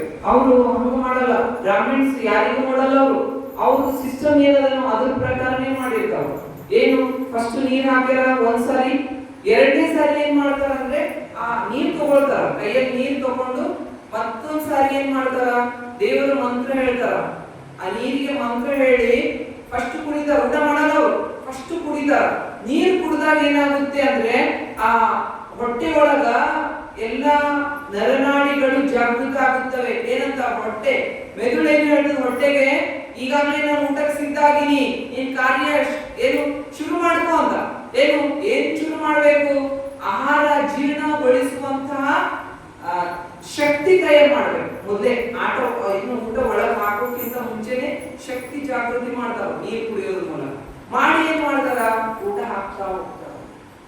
ಹಾಕಿ ಏನ್ ಮಾಡ್ತಾರ ಅಂದ್ರೆ ಕೊನೆಗೆ ಅವ್ರು ಊಟ ಮಾಡಿ ನೀರು ಕುಡಿಯಲ್ಲ, ಏನ್ ಮಾಡ್ತಾರ, ಮಜ್ಜಿಗೆ ಕುಡಿತಾರ. ನೀರು ಕುಡಿದ್ರೆ ಏನಾಗ್ತದ ಅಂದ್ರೆ ಆ ಜಾಗೃತಗೊಂಡಂತಹ ಬೆಂಕಿ ನಾಶ ಆಗ್ತದೆ, ನಂದು ಹೋಗ್ತದ. ಈಗ ನಾವು ಗ್ಯಾಸ್ ಮೇಲೆ ಅನ್ನ ಇಡ್ತೀವಿ, ಅರ್ಧಂಬರ್ಧ ಕುದ್ದದ, ಗ್ಯಾಸ್ ಆಫ್ ಆಗ್ಯದ, ಏನಾಯ್ತದ, ಅರ್ಧನೇ ಇರ್ತದ ಅನ್ನ. ಒಂದು ಕುದೀತು, ಒಂದು ಕುದ್ದಿಲ್ಲ, ಅರ್ಧ ಕುದ್ದದ, ಒಳಗೆ ಸ್ವಲ್ಪ ಅಕ್ಕಿ ಅದ, ಮ್ಯಾಲ ಅನ್ನ ಆಗ್ಯದ. ಇಂಥ ಅನ್ನ ಹೊಟ್ಟೆಯಲ್ಲಿ ಇದ್ರೆ ಅದೇನಾಗ್ತದ, ಹೊಟ್ಟೆಯಲ್ಲಿ ವಿಷ ಆಗ್ತದೆ, ಅದು ಹೊಟ್ಟೆಯಲ್ಲಿ ವಿಷ ಆಗ್ತದೆ. ಅದಕ್ಕಾಗಿ ಏನ್ ಮಾಡ್ಬೇಕು, ಅಂತ ವಿಷದಿಂದ ನಮ್ಮ ಹೊಟ್ಟೆ ಉಗುರಾಯ್ತು, ಮುಲಾಗಿ ರೋಗ ಬಂತು, ಹೌದು, ನೂರಾರು ಸಮಸ್ಯೆಗಳನ್ನ ಉದ್ಭವ ಆಗ್ತವೆ. ನೂರಾರು ಸಮಸ್ಯೆಗಳಿಗೆ ಮೂಲ ಕಾರಣ ಏನು, ಡೈಜೆಷನ್ ಕರೆಕ್ಟ್ ಆಗ್ಲಾರ್ದೆ ದೊಡ್ಡ ಸಮಸ್ಯೆ. ಅದಕ್ಕಾಗಿ ನಾವು ಚೆನ್ನಾಗಿ ಏನು ಡೈಜೆಷನ್ ಆಗ್ಬೇಕು ಅಂದ್ರೆ ಊಟ ಸರಿಯಾಗಿ ಮಾಡ್ಬೇಕು, ಚೆನ್ನಾಗಿ ಮೆಲ್ದು ತಿನ್ಬೇಕು. ಇಲ್ಲಾಂದ್ರೆ ಅದು ಆಗಿಲ್ಲ ಅಂದ್ರೆ ಕೊನೆಗೆ ಏನ್ ಮಾಡ್ರಿ, ಎಲ್ಲಾ ಸಮಸ್ಯೆಗಳಿಗೆ ಪರಿಹಾರ ಏನಂದ್ರೆ ಮಜ್ಜಿಗೆ ಕುಡಿಬೇಕು. ಅವ್ರ ಮಜ್ಜಿಗೆ ಇದ್ದೇನೆ ಕೊನೆಗೆ ಊಟನೇ ಅನ್ಸಲ್ಲ. ಎಲ್ಲ ಊಟ ಮಾಡಿ ಕೊನೆಗೆ ಏನ್ ಮಾಡ್ತಾರ, ಅವ್ರು ಹಿಂಗ್ ಸುರಿತಾರ, ಇಲ್ಲೆಲ್ಲ ಕೆಳಗೆ ಮಜ್ಜಿಗೆ ಸೋರ್ತಾ ಇರ್ತಾರ, ಅಷ್ಟೊಂದು ಸುರಿತಾರ. ಅವ್ರು ಯಾಕೆ ಸುರಿತಾರ, ಆಹಾರ ಏನಾಗ್ತದ ಅಂದ್ರೆ ಲಿಪಿಡ್ ಅಂಶ ಅಂದ್ರೆ ನೀರಿನ ಅಂಶ ಹೆಚ್ಚಿದ್ರೆ ಇಲ್ಲಿ ನಮ್ಮಲ್ಲಿ ಹೊಟ್ಟೆಗೆ ಸಮಸ್ಯೆ ಆಗಲ್ಲ.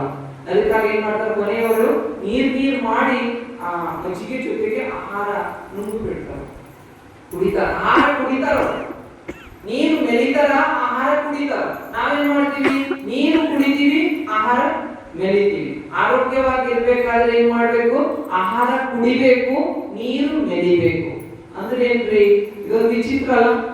ಆಹಾರ ಕುಡಿಬೇಕು ಅಂದ್ರೆ ಅದು ಲಿಕ್ವಿಡ್ ಅಂತ, ಅಂದ್ರೆ ನೀರಿನ ಪದಾರ್ಥ ಹೆಚ್ಚಾಗಿರ್ಬೇಕಂತ. ಗಟ್ಟಿ ಪದಾರ್ಥವನ್ನ ನಾವೇನ್ ಮಾಡ್ಬೇಕು, ಹೆಚ್ಚು ಮೆಲ್ದಿ ಆದ್ರೂ ಸೇವನೆ ಮಾಡ್ತೀವಿ, ಇಲ್ಲ ಅಂದ್ರೆ ಈಗಾಗಲೇ ನಾವು ಲಿಕ್ವಿಡ್ ಮಾಡಿದ್ರೆ ತೆಳು ಮಾಡಿ ಆದ್ರೂ ಸೇವನೆ ಮಾಡ್ರಿ ಅಂತ ಆಹಾರ ಪದಾರ್ಥ. ಹೀಗಾದ್ರೆ ನಮ್ಗೆ ಯಾವ ಬೊಜ್ಜು ಬರಲ್ಲ. ನಾವು ಎಷ್ಟು ಎಕ್ಸರ್ಸೈಸ್ ಮಾಡ್ತೀವಿ, ಎಲ್ಲ ಮಾಡ್ತೀವಿ, ಆಹಾರ ಪದಾರ್ಥ ನಾವು ಸರಿಯಾಗಿ ಸೇವನೆ ಮಾಡಿಲ್ಲ ಅಂದ್ರೆ ಬೊಜ್ಜು ಖಂಡಿತ ಬುದ್ಧಿ, ಆಮೇಲೆ ಎಲ್ಲಾ ರೋಗಗಳು ಬಂದಿರುತ್ತವೆ. ಅದಕ್ಕಾಗಿ ಏನ್ ಮಾಡ್ರಿ, ಆಹಾರ ಎಷ್ಟಾಯ್ತು ಅಷ್ಟು ಲಿಕ್ವಿಡ್ ತಗೋಬೇಕು ಅಂತ. ಆಮೇಲೆ ತಗೋಲಿಕ್ಕಾಗಿ ರೊಟ್ಟಿ ಹೆಂಗ್ ಲಿಕ್ವಿಡ್ ಮಾಡ್ಲಿಕ್ಕೆ ಆಯ್ತದ್ರಿ? ರೊಟ್ಟಿ ಗಟ್ಟಿ ಇರ್ತದ, ಲಿಕ್ವಿಡ್ ಹೆಂಗ್ ಮಾಡ್ಬೇಕು? ಚೆನ್ನಾಗಿ ಅಲಸ್ಬೇಕು, ಮೆಲಿಬೇಕು. ಚೆನ್ನಾಗಿ ಮೆಲ್ದು ಏನ್ ಮಾಡ್ರಿ, ಮೆತ್ತಗೆ ಮಾಡಿ ಮುಂಗ್ರಿ. ನೀರೇನ್ ಮಾಡ್ಬೇಕು, ನೀರು ಮೆಲ್ದು ಕುಡಿಬೇಕು. ನೀರ್ ಹೆಂಗ್ ಮೆಲ್ದು ಕುಡಿತಾರ್ರಿ? ನೀರ್ ಹೆಂಗ್ ಮೆಲ್ದು ಕುಡಿತಾರ? ಹೌದು, ತೆಂಗಿ ಹಿಡಿದ್ರು ಅಂದ್ರೆ ಮುಗಿಯೋರಿಗೆ ಬಿಡದೇ ಇಲ್ಲ. ಹಂಗಕೊಂಡ್ರೆ ಹಂಗ ಯಾರು ನೀರು ಕುಡಿತಾರೋ ಹಂಗ ಕುಡಿದ್ರೆ ರೋಗ ಕಟ್ಟಿಟ್ಟ ಬುದ್ಧಿ, ದೇಹಕ್ಕೆ ಏನಾಗ್ತದ, ರೋಗ ಬರ್ತದ ಅಂತ. ಅದಕ್ಕಾಗಿ ನೀವು ರೋಗದಿಂದ ದೂರ ಇರ್ಬೇಕು ಅಂದ್ರೆ ನೀರು ಸ್ವಲ್ಪ ಸ್ವಲ್ಪ ಸ್ವಲ್ಪ ಕುಡಿದು ಮುಗಿಸ್ಬೇಕು. ಆಮೇಲೆ ಊಟ ಮಾಡಿದ ತಕ್ಷಣ ನೀರು ಎಂದೂ ಕುಡಿಬಾರ್ದು, ಅದು ಏನಾಗ್ತದ, ದೇಹಕ್ಕೆ ವಿಷವಾಗಿ ರೂಪುಗೊಳ್ಳುತ್ತದೆ. ಅದಕ್ಕಾಗಿ ಅಂತ ವಿಷ ನಾವೇ ಸಿದ್ಧಪಡಿಸ್ಕೊಳ್ಬೇಡ. ಕನಿಷ್ಠ ಅರ್ಧ ಗಂಟೆಯ ನಂತರ, 1 ಗಂಟೆ ನಂತರ ನೀರು ಕುಡಿಬೇಕು. ಕನಿಷ್ಠ ನಿಮ್ಗೆ ಸಮಸ್ಯೆ ಆದ್ರೆ ಅರ್ಧ ಗಂಟೆ ನಂತರ ಸ್ವಲ್ಪ ನೀರು ಕುಡಿಬೇಕು. ಈ ತರ ಮಾಡಿದ್ರೆ ನೀವು ಆರೋಗ್ಯವಂತರಾಗಿರ್ಲಿಕ್ಕೆ 100ಕ್ಕೆ 100% ಸಾಧ್ಯ. 100ಕ್ಕೆ 100% ಸಾಧ್ಯ. ನಮ್ಮ ಸಮಸ್ಯೆಗಳಿಗೆ ನಾವೇ ಆಹ್ವಾನ ಮಾಡ್ಕೊಳ್ತಾ ಇದ್ದೀವಿ. ಇದೇನು ನಮ್ಮ ಆಹಾರ ಸೇವನಾ ಪದ್ಧತಿ ವಿಷಮಯ ಆಗಿರುವುದರಿಂದ, ಇದ್ರ ಜೊತೆಗೆ ಆಹಾರನೂ ವಿಷಮಯ ಆಗಿದೆ. ನಾವು ಆಹಾರ ಏನೆಲ್ಲ ಸೇವನೆ ಮಾಡ್ತೇವೋ ಅದು ಪ್ರಸಾದವಾಗಿ ಸೇವನೆ ಮಾಡ್ಬೇಕು. ಆಹಾರ ಶರಣರೆಲ್ಲ ಆಹಾರ ಹೆಂಗ್ ಸೇವನೆ ಮಾಡ್ಯಾರ, ಅವ್ರು ಏನು ಒಂದು ಕಾಳು ಬಾಯಿ ಒಳಗೆ ಹಾಕಬೇಕು ಅಂದ್ರೆ ಮೊದಲು ದೇವರಿಗೆ ಮೀಸಲು ಮಾಡ್ಯಾರ, ದೇವರಿಗೆ ನೈವೇದ್ಯ ತೋರಿನೇ ಅವರು ಸ್ವೀಕಾರ ಮಾಡ್ಯಾರ. ಇನ್ನು ಎಷ್ಟೊಂದು ಜನ ಶರಣರು ಅದಾರ, ಈಗ ಹಿಂದಿನ ಜನ ಮಾಡ್ತಾರೆ, ಹಂಗ್ ಮಾಡ್ತಾರೆ, ಅವ್ರು ಮಾಡ್ತಾರೆ, ಕೆಲವರು ಅದಾರ ದೇವರಿಗೆ ಮೀಸಲು ಇಲ್ಲದೇನೆ ಅವರು ಬಾಯಿಗೆ ಕಾಳನ್ನು ಹಾಕಲ್ಲ, ಎಲ್ಲ ದೇವರಿಗೆ ಕೊಡ್ತಾರೆ. ಈ ಪ್ರಸಾದಿ ಭಾವನೆ ಇದ್ದಾಗ ನಾವು ವಿಷಕಾರಿ ಪದಾರ್ಥವನ್ನ ಸೇವನೆ ಮಾಡುವುದೇ ಇಲ್ಲ. ನಾವೇನ್ ಮಾಡ್ತೀವಿ, ನಾವು ನಿಯಂತ್ರಣ ಮಾಡ್ಕೊಳ್ತೀವಿ. ಅದಕ್ಕಾಗಿ ಏನ್ ಮಾಡ್ರಿ, ನೀವು ಯಾವಾಗ ಊಟ ಮಾಡ್ತೀರೋ, ಏನು ಊಟ ಮಾಡ್ತೀರೋ ದೇವರಿಗೆ ತೋರಿಸ್ಬೇಕು, ದೇವರಿಗೆ ಮೀಸಲು ಅಂತ ಇಡಬೇಕು. ನಿಮ್ ಭಾವನೆ ಮೂಲಕ ದೇವ್ರ ಬಂದು ತಿಂದನ್ರಿ, ಒಳ್ಳೂರು ಕೊಡಗೂಸು ತಿನ್ಸೇನ, ಹೌದಲ್ಲ? ರಾಮಕೃಷ್ಣ ಪರಮಹಂಸರು ದೇವಿಗೆ ಆರಾಧನೆ ಮಾಡುವಾಗ ಏನ್ ಮಾಡ್ಯಾರ, ದೇವಿಗೆ ಆಹಾರ ತಿನ್ಸ್ಯಾರ. ಶಬರಿ ಮಾತೆ ರಾಮನಿಗೆ ಹಣ್ಣುಗಳನ್ನ ತಿನ್ಸ್ಯಾರ. ಅದು ಏನ್ ಬೇಕು, ಭಾವ ಬೇಕು. ಅದಕ್ಕಾಗಿ ನಾವೇನ್ ಮಾಡ್ಬೇಕು, ದೇವರು ಬಂದು ತಿಂತಾನೋ ಬಿಡ್ತಾನೋ ಸೆಕೆಂಡ್ರಿ, ಆದ್ರೆ ನಮ್ಮ ಭಾವನೆಯ ಮೂಲಕ ಏನ್ ಮಾಡ್ರಿ, ದೇವರಿಗೆ ಅರ್ಪಿಸಿರಿ. ಅದು ಆಧ್ಯಾತ್ಮಿಕ ಸಾಧನೆಗೆ ದಾರಿ ಆಗದೆ ಆಗ್ತದೋ ಬಿಡ್ತದೋ ಸೆಕೆಂಡ್ರಿ. ಆಮೇಲೆ ನಮ್ಗೆ ಏನ್ ಬೇಕಾಗ್ಯದ, ನಮ್ಮ ಭಾವನೆ ಶುದ್ಧವಾಗಿದ್ದಾಗ ನಾವು ಶುದ್ಧ ಆಹಾರ ಸೇವನೆ ಮಾಡ್ತಾ ಇದೀವಿ, ಇದರಿಂದ ನಾವು ಶುದ್ಧರಾಗ್ತಾ ಇದೀವಿ. ದೇವರಿಗೆ ಮೀಸಲಿಟ್ಟಂತ ಪ್ರಸಾದವನ್ನು ಸೇವನೆ ಮಾಡಿ ಏನಾಗ್ತಾ ಇದೀವಿ, ನಾವು ಶುದ್ಧರಾಗ್ತಾ ಇದೀವಿ. ಅದಕ್ಕಾಗಿ ನಮ್ಮ ಶುದ್ಧೀಕರಣಕ್ಕಾಗಿ ಏನ್ ಮಾಡ್ಬೇಕಾಗಿದೆ, ಎಲ್ಲ ಆಹಾರ ಪದಾರ್ಥಗಳನ್ನ ಪ್ರಸಾದ ಮಾಡ್ಬೇಕಾಗಿದೆ, ಪ್ರಸಾದ ಮಾಡಿ ನಾವು ಸೇವಿಸಬೇಕಾಗಿದೆ. ಇಲ್ಲರಿ ಪಾನಿಪುರಿ ತಿನ್ನಕ್ ಹೋದ್ರೆ ಪ್ರಸಾದ ಮಾಡ್ಲಿಕ್ಕೆ ಬರ್ತದೆ, ಪಾನಿಪುರಿ ತಿನ್ಲಿಕ್ಕೆ ಹೋದ್ರೆ ಪ್ರಸಾದ ಮಾಡ್ಲಿಕ್ಕೆ ಬರ್ತದ ಇಲ್ಲ. ಆ ಪಾನಿಪುರಿ ನೋಡಿದ್ರೆ ಅವ್ರು ಇನ್ನ ಕೊಡೋದ್ರಲ್ಲಿ ಇರ್ತಾರ, ಕಸ್ಕೊಂಡು ತಿನ್ನೋರದ, ಅಷ್ಟೊಂದು ಅದ್ರೊಳಗೆ ಹುಚ್ಚಾಗ್ಬಿಟ್ಟ. ಅದಕ್ಕಾಗಿಯೇ ನೂರಾರು ರೋಗಗಳಿಗೆ ತುತ್ತಾಗ್ತಾ ಇದ್ದಾರೆ.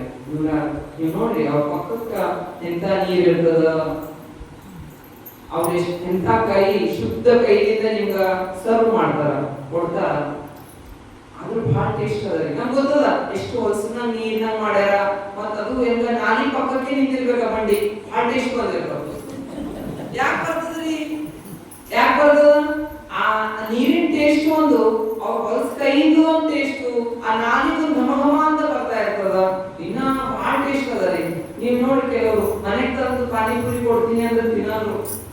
ಏನಂತಾರ, ಈಗ ಅಲ್ಲಿ ತಿಂದಿನ ಮಜಾನೇ ಬೇರೆ ರೀ, ಹೌದಲ್ರಿ? ಅಲ್ಲಿ ತಿಂದಿನ ಮಜಾನೇ ಬೇರೆ ಅಂತ. ಹಿಂಗ ಮಜಾ ಮಾಡುವವರೆಲ್ಲ ಪ್ರಸಾದಿ ಸ್ಥಳಕ್ಕೆ ಹೋಗ್ಲಿಕ್ಕೆ ಸಾಧ್ಯ ಇಲ್ಲ. ಹಿಂಗ್ ಮಜಾ ಮಾಡುವವರೆಲ್ಲ ಪ್ರಸಾದಿ ಸ್ಥಳಕ್ಕೆ ಹೋಗ್ಲಿಕ್ಕೆ ಸಾಧ್ಯ ಇಲ್ಲ. ಅದಕ್ಕಾಗಿ ಏನ್ ಮಾಡ್ಬೇಕು, ನಮ್ಮ ಆಹಾರ ಏನು ನಿಯಂತ್ರಣ ಮಾಡಲಿಕ್ಕೆ, ನಮ್ಮ ಮಾನಸಿಕ ಶಕ್ತಿಯನ್ನ ಸಿದ್ಧಗೊಳಿಸುತ್ತದೆ ಯಾವುದು? ಪ್ರಸಾದ. ಪ್ರಸಾದ. ನೀವು ಪ್ರಸಾದಿಮಯ ಆಗಿವೆ ಅಂದ್ರೆ ನೀವು ಯಾವ 100 ಪಾನಿಪುರಿಯಲ್ಲಿ 100 ಪಾನಿಪುರಿ ಬಂಡಿ ಇದ್ರು ನೀವು ಅక్కడ ನೋಡದೆ ನಿಷ್ಠೆ ಭಕ್ತಿಯಿಂದ ನೀವು ಧ್ಯಾನ ಮಾಡ್ತಾ ಸಾಧನೆ ಮಾಡ್ತಾ ಹೋದ್ರೆ ಎಂಥ ಪ್ರಸಾದ ಏನು ಎಂಥ ಪಾನಿಪುರಿ ಇದ್ರು ಎಷ್ಟು ಘಮ ಘಮ ಬಂದ್ರು ನೋಡೋದಿಲ್ಲ. ಇದು ನಿಷ್ಠೆ, ಇದು ಭಕ್ತಿ ಅಂತ. ನಿಷ್ಠೆನ ಪರಾಕಾಷ್ಠೆ ನಿಷ್ಠೆಯನ್ನ ಭಕ್ತಿ ಅಂತ ಕರೆದ. ಭಕ್ತಿ ಅಂದ್ರೆ ಏನಿಲ್ಲ ಹೇಳಿ ಅಂದ್ರೆ ನಿಷ್ಠೆ ಏನಾಗಬೇಕು, ಅತಿ ಎತ್ತರಕ್ಕೆ ಹೋಗಿರ್ಬೇಕು. ಅದನ್ನೇ ಏನಂತ ಕರ್ಕೊಂಡೋದರ ಭಕ್ತಿ ಅಂತ ಕರೆದರ. ಅಂತಹ ಭಕ್ತಿ ಇದ್ದಾಗ ನಾವು ಅನಾವಶ್ಯಕ ವಸ್ತುಗಳನ್ನ ಏನ್ ಮಾಡ್ತೀವಿ, ಪಕ್ಕಕ್ಕೆ ಇಟ್ಟಿರ್ತೀವಿ, ಅದನ್ನ ನಾವು ಸೇವನೆ ಮಾಡೋದಿಲ್ಲ.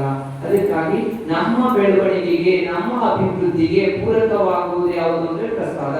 ಅದಕ್ಕಾಗಿ ದಯವಿಟ್ಟು ಎಲ್ಲರೂ ನಿಮ್ಮ ಮನೆಯಲ್ಲಿ ಅಡಿಗೆ ಮಾಡುವಾಗ ಅಡುಗೆ ಮಾಡಬೇಡ್ರಿ, ಬದಲಾಗಿ ಪ್ರಸಾದ ತಯಾರು ಮಾಡಿ. ಅಡುಗೆ ಮಾಡಬೇಡ್ರಿ, ಬದಲಾಗಿ ಏನ್ ಮಾಡ್ರಿ, ಪ್ರಸಾದ ತಯಾರು ಮಾಡಿ. ಪ್ರಸಾದ ಅಂದ್ರೆ ಏನಾಯ್ತು ಅಂದ್ರೆ ನಮ್ಮ ಚಿತ್ತ ಶುದ್ಧವಾಗಿದ್ದು ಭಾವ ಶುದ್ಧವಾಗಿದ್ದು ಏನ್ ಮಾಡ್ತಾ ಇದೀವಿ, ನಾವು ಅಡುಗೆ ತಯಾರು ಮಾಡ್ತಾ ಇದ್ದೀವಿ. ಅಂತ ಅಡುಗೆ ನೀವು ಯಾರಿಗೆ ಕೊಡ್ತೀರೋ ಅವರ ಚರಿತ್ರೆ ಅದ್ಭುತವಾಗಿ ರೂಪುಗೊಳ್ಳುತ್ತದೆ. ಅವ್ರ ಚರಿತ್ರೆ ಹೆಂಗಾಗ್ತದ, ಅದ್ಭುತವಾಗಿ ರೂಪುಗೊಳ್ಳುತ್ತದೆ. ಅದಕ್ಕಾಗಿ ಏನಿರ್ಬೇಕು, ಭಾವಶುದ್ಧವಾಗಿರ್ಬೇಕು. ಒಂದ್ಸಾರಿ ಶಿವಾಜಿ ಮಹಾರಾಜರು ಅಂದ್ರೆ ನಾವು ಭಾರತ ದೇಶದಲ್ಲಿ ಮಹಾನ್ ವೀರರಲ್ಲಿ ಅವರೊಬ್ರು ಶಿವಾಜಿ ಮಹಾರಾಜರು. ಒಂದ್ಸಾರಿ ಪಕ್ಕದ ರಾಜ್ಯದವ್ರು ಯುದ್ಧಕ್ಕೆ ಬಂದಿರ್ತಾರ. ಯುದ್ಧಕ್ಕೆ ಬಂದಾಗ ಇವ್ರ ಮನ್ಸು ಯುದ್ಧ ಮಾಡ್ಬೇಕೇ ಅನ್ನಲ್ಲ. ಯಾಕನ್ನಲ್ಲ ಅಂತ ಗೊತ್ತಾಗಿಲ್ಲ. ಆಮೇಲೆ ಜಿಜಾಮಾತ ಅಂದ್ರೆ ಅತಿ ಭಕ್ತಿಯಿಂದ ಮಗುವನ್ನ ಬೆಳೆಸಿದಂತ ತಾಯಿ, ಆದರ್ಶಮಯಿ ತಾಯಿ ಯಾರಂದ್ರೆ ಜಿಜಾಮಾತ. ಆ ಜಿಜಾಮಾತ ಏನು ದೇವಿಯನ್ನ ಆರಾಧಿಸ್ತಾರೆ. ಶಕ್ತಿ ಆರಾಧಕರು ದೇವಿಯನ್ನ ಆರಾಧಿಸ್ತಾ ಇರ್ತಾರೆ. ಆವಾಗ ಅವರಿಗೆ ಜ್ಞಾನೋದಯ ಆಗ್ತದೆ. ಯಾಕ ಶಿವಾಜಿ ಮಹಾರಾಜ ಯುದ್ಧಕ್ಕೆ ಹಿಂಜರಿತಾ ಇದ್ದಾನೆ ಅಂದ್ರೆ ಒಂದು ಸಾರಿ ಶಿವಾಜಿ ಮಹಾರಾಜ ಚಿಕ್ಕಂದಿರುವಾಗ ಜಿಜಾಮಾತ ದೇವಸ್ಥಾನಕ್ಕೆ ಹೋಗಿರ್ತಾರ. ದೇವಸ್ಥಾನಕ್ಕೆ ಹೋದಾಗ ಈ ಶಿವಾಜಿ ಮಹಾರಾಜ ಬಹಳ ಅಳ್ತಾ ಇರುವಾಗ ಏನ್ ಮಾಡ್ತಾಳ, ಆ ಮಗು ಮಗುವನ್ನ ನೋಡ್ಕೊಳ್ಳಿಕ್ಕೆ ಇದ್ದ ಸೇವಕಿ ಏನ್ ಮಾಡ್ತಾಳೆ, ತನ್ನ ಎದೆ ಹಾಲನ್ನ ಶಿವಾಜಿ ಮಹಾರಾಜ ಕೊಡಿಸ್ತಾಳೆ. ಅದು ಹೆಂಗೆ ಕೊಡಿಸ್ತಾಳ ಅಂದ್ರೆ ಆ ಹಾಲು ಕೊಡುವಾಗ ಅವಳು ಭಯದಿಂದ ಕೊಡ್ತಾಳ. ನಾನು ಹಾಲು ಕೊಡಿಸಿದ್ರೆ ಜಿಜಾಮಾತ ಏನಂತಾಳೋ, ನಾನು ಸೇವಕಿ ಇದ್ದೀನಿ, ಮಹಾರಾಜನಿಗೆ ಹಾಲು ಕೊಡಿಸಿದ್ರೆ ಯುವರಾಜನಿಗೆ ಹಾಲು ಕುಡಿಸಿದ್ರೆ ಯಾರೇನಂತಾರೋ, ಯಾರು ನೋಡ್ತಾರೋ, ಮಗು ಅಳ್ತಾ ಇದೆ, ಹಾಲು ಕೊಡ್ಬೇಕಾಗಿದೆ, ಹಿಂಗೆಲ್ಲ ಭಾವನೆಯಿಂದ ಏನ್ ಮಾಡ್ತಾಳ ಅವಳು ಆ ಶಿವಾಜಿ ಮಹಾರಾಜನಿಗೆ ಹಾಲು ಕೊಡ್ತಾಳ. ಹಾಲು ಕೊಟ್ಟಾಗ ಆ ಹಾಲಿನ ಪರಿಣಾಮ ಏನಾಗ್ತದ, ಅವನಿಗೆ ಯುದ್ಧ ಮಾಡ್ಲಿಕ್ಕೆ ಬೇಡ ಅನಿಸ್ತ. ಅದು ಯಾರಿಗೆ ಜ್ಞಾನೋದಯ ಆಯ್ತು ಅಂದ್ರೆ ಜಿಜಾಮಾತ ಜ್ಞಾನೋದಯ ಆಯ್ತು. ಏನಂತ, ದಾಸಿ ನನ್ನ ಮಗುವಿಗೆ ಹಾಲು ಕೊಡಿಸಿದ್ದು ಅದು ಎಂತ ಹಾಲಿತ್ತು ಅಂದ್ರೆ ಭಾವನೆಯಿಂದ ಶುದ್ಧವಾಗಿರ್ಲಿಲ್ಲ. ಭಾವನೆಯಿಂದ ಭಯ ಹುಟ್ಟಿಸಿದ್ರು ಅವಳು. ಏನಿತ್ತು, ಭಯ ಅನ್ನೋದು ಆ ಹಾಲಿನಲ್ಲಿ ಸೇರಿತು. ಆ ಭಯನೇ ಏನಾಗದ, ಇದು ಯುದ್ಧ ಮಾಡಲಿಕ್ಕೆ ಕಳೀತಾ ಇದೆ. ಅದಕ್ಕಾಗಿ ನಾವು ಆಹಾರ ಸಿದ್ಧಪಡಿಸುವಾಗ ನಮ್ಮ ಭಯ, ನಿಂದೆ, ದ್ವೇಷ, ಅಸೂಯೆ ಭಾವನೆಗಳು ಪಕ್ಕಕ್ಕೆ ಇಟ್ಟು ಅಡುಗೆ ಮಾಡಿದ್ರೆ ಮಾತ್ರ ನಮ್ಮ ಮಕ್ಕಳು ಏನಾಗ್ತಾರ, ದೊಡ್ಡ ಸಚ್ಚಾರಿತ್ರ ವ್ಯಕ್ತಿಗಳಾಗ್ಲಿಕ್ಕೆ ಸಾಧ್ಯ. ಇಲ್ಲ ಅಂದ್ರೆ ನಾನು ಇಷ್ಟು ಒಳ್ಳೆ ಮನುಷ್ಯನಿದ್ದೀನ್ರಿ, ನನ್ನ ಮಗ ಯಾಕೆ ಕಳ್ಳಾಗೇನ, ನಾನು ಮಾತಾಪಿತರ ಏನು ಸೇವಕ ಇದ್ದೀನಿ, ನನ್ನ ಮಗ ಯಾಕ ನನ್ನನ್ನ ಸ್ವೀಕಾರ ಮಾಡ್ತಾ ಇಲ್ಲ, ಇದಕ್ಕೆಲ್ಲ ಕಾರಣ ನಮ್ಮ ಅನ್ನ. ನಾವು ಮಕ್ಕಳಿಗೆ ನೀಡ್ತಾ ಇರುವಂತ ಅನ್ನ. ಈಗಂತೂ ಮಕ್ಕಳು ಹೆಂಗಾಗ್ಯಾರ ಅಂದ್ರೆ ಮಾಡರ್ನೈಸೇಷನ್ ಅಂತ, ಆಧುನೀಕರಣ ಆಗ್ಬಿಟ್ಟದ. ಅಮೆರಿಕನಾಗ ಏನದ ಅದನ್ನ ಮಕ್ಕಳಿಗೆ ಕೊಡಿಸ್ಬೇಕು ಅಂದ್ರೆ ನಾವು ಸ್ಟ್ಯಾಂಡರ್ಡ್ ಅಂತ ಜನರಿಗೆ ಏನ್ ತೋರಿಸ್ಬೇಕಾಗಲ್ಲ, ನಾವು ಸ್ಟ್ಯಾಂಡರ್ಡ್ ಇದೀವಿ ಅಂತ ತೋರಿಸ್ಬೇಕಾಗಲ್ಲ, ಮಾಡರ್ನ್ ಇದೀವಿ ಅಂತ ತೋರಿಸ್ಬೇಕಾಗಲ್ಲ. ಹಂಗ ಮಾಡರ್ನ್ ಅನ್ನೋದ್ರಾಗ ನಮ್ಮ ಜೀವನ ಏನಾಗ್ಬಿಟ್ಟದ ಅಂದ್ರೆ ಏನಾಗ್ಯದ ಗೊತ್ತಿಲ್ಲ, ಯಾರಿಗೂ ಗೊತ್ತಿಲ್ಲ. ಏನಾಗ್ತಾ ಇದೆ ಗೊತ್ತಾಗ್ತಾ ಇಲ್ಲ, ಏನಾಗುತ್ತೋ ಗೊತ್ತಾಗ್ತಾ ಇಲ್ಲ. ನನ್ನ ಮಗ ಹಿಂಗನ್ನು ಮಾಡ್ತಾನೆ, ನನ್ನ ಮಗ ಭಾಳ ಜೀವ ಮಾಡ್ತಿದ್ರಿ ಮಾಡಲ್ಲ. ನನ್ನ ಮಗು ಭಾಳ ಜೀವ ಮಾಡ್ತಿದ್ರಿ ಮಾಡಲ್ಲ. ಈಗ ಯಾಕೆ? ವಿಕಾರಿ ರೂಪಗಳು ಸೇರೋಗಿವೆ. ನಮ್ಮ ಜೀವನ ಶೈಲಿ ಹೆಂಗಾಗ್ಬಿಟ್ಟದಂದ್ರೆ ವಿಕಾರಿಮಯ ಆಗಿದೆ. ಅದಕ್ಕಾಗಿ ನಾವು ಏನ್ ಮಾಡ್ಬೇಕಾಗದ? ಪ್ರಸಾದಿಮಯ ಮಾಡ್ಬೇಕು. ಈಗ ಆ ಮಕ್ಕಳು ಹೆಂಗದ? ಈಗ ಬಸವಣ್ಣ ಹೇಳ್ಯಾರ ನೋಡು, ಏನಂತ ಹೇಳ್ಯಾರ? ಇವನಾರವ ಇವನಾರವ ಇವನಾರವ ಎಂದೆನಿಸದಿರಯ್ಯ. ನಮ್ಮ ಮಕ್ಕಳು ಹೆಂಗಲತ್ತಾರ? ಎಂದೆನಿಸಯ್ಯ ಆಗತ್ತಾರ. ಈಗ ಹೆಂಗಲತ್ತಾರ? ಈಗ ಯಾರಂತಾರ ಅವರು ಸಮಾಜದಲ್ಲಿ ಬರುವ ಎಲ್ಲ ಸರ್ವ ಜನರಲ್ಲಿ ಯಾವುದೇ ಜಾತಿ ಭೇದ ಭಾವ ಇಲ್ಲದೆ ಇವನಾರವ ಇವನಾರವ ಅಂದ್ರೆ ಇವನಮ್ಮವ ಇವನಮ್ಮವ ಅಂತ ಸ್ವೀಕಾರ ಮಾಡ್ಯಾರ. ಆದ್ರೆ ನಮ್ಮ ಮಕ್ಕಳು ಅಪ್ಪ ಅಮ್ಮನನ್ನೇ ಇಂದು ನಮ್ಮವರು ಅಂತ ಸ್ವೀಕಾರ ಮಾಡದ ಸ್ಥಿತಿಗೆ ಮಕ್ಕಳು ಬಂದ್ಬಿಟ್ಟಾರೆ. ಎಲ್ಲಿ ವೃದ್ಧಾಶ್ರಮ ಸೇರಿಸುವುದು, ಅವರು ಪರಿಕಲ್ಪನೆ ಹೆಂಗಾಗ್ಬಿಟ್ಟದ ಅಂದ್ರೆ ವೃದ್ಧಾಶ್ರಮಕ್ಕೆ ಸೇರಿಸುವ ಪರಿಕಲ್ಪನೆ ಆಗಲ್ಲ. ಇಲ್ಲಾಂದ್ರೆ ನಮ್ಮಲ್ಲೆಲ್ಲ ಅವಾಗ 12 ಮಕ್ಕಳು, ಆಮೇಲೆ 6 ಮಕ್ಕಳಾದ್ರು, ಆಮೇಲೆ 3 ಮಕ್ಕಳಿಗೆ ಬಂದ್ರು, ಆಮೇಲೆ ಆರ್ತಿಗೊಂದು ಕೀರ್ತಿಗೊಂದು ಆಯ್ತು, ಆಮೇಲೆ ಆರ್ತಿನೂ ಬೇಡ ಕೀರ್ತಿನೂ ಬೇಡ, ಏನಾರ ಇರ್ಲಿ ಒಂದೇ ಇರ್ಲಿ ಅಂತ ಆಯ್ತು. ಅದು ಒಂದು ಹೆಂಗಿರ್ತದ? ನನ್ನ ಮಗನಿಗೆ ಅಮೆರಿಕನ ಓದಿಸ್ಬೇಕು, ಇಲ್ಲೆಲ್ಲ ಇಲ್ಲಿ ಹೋದ್ರೆ ಹೆಂಗದ?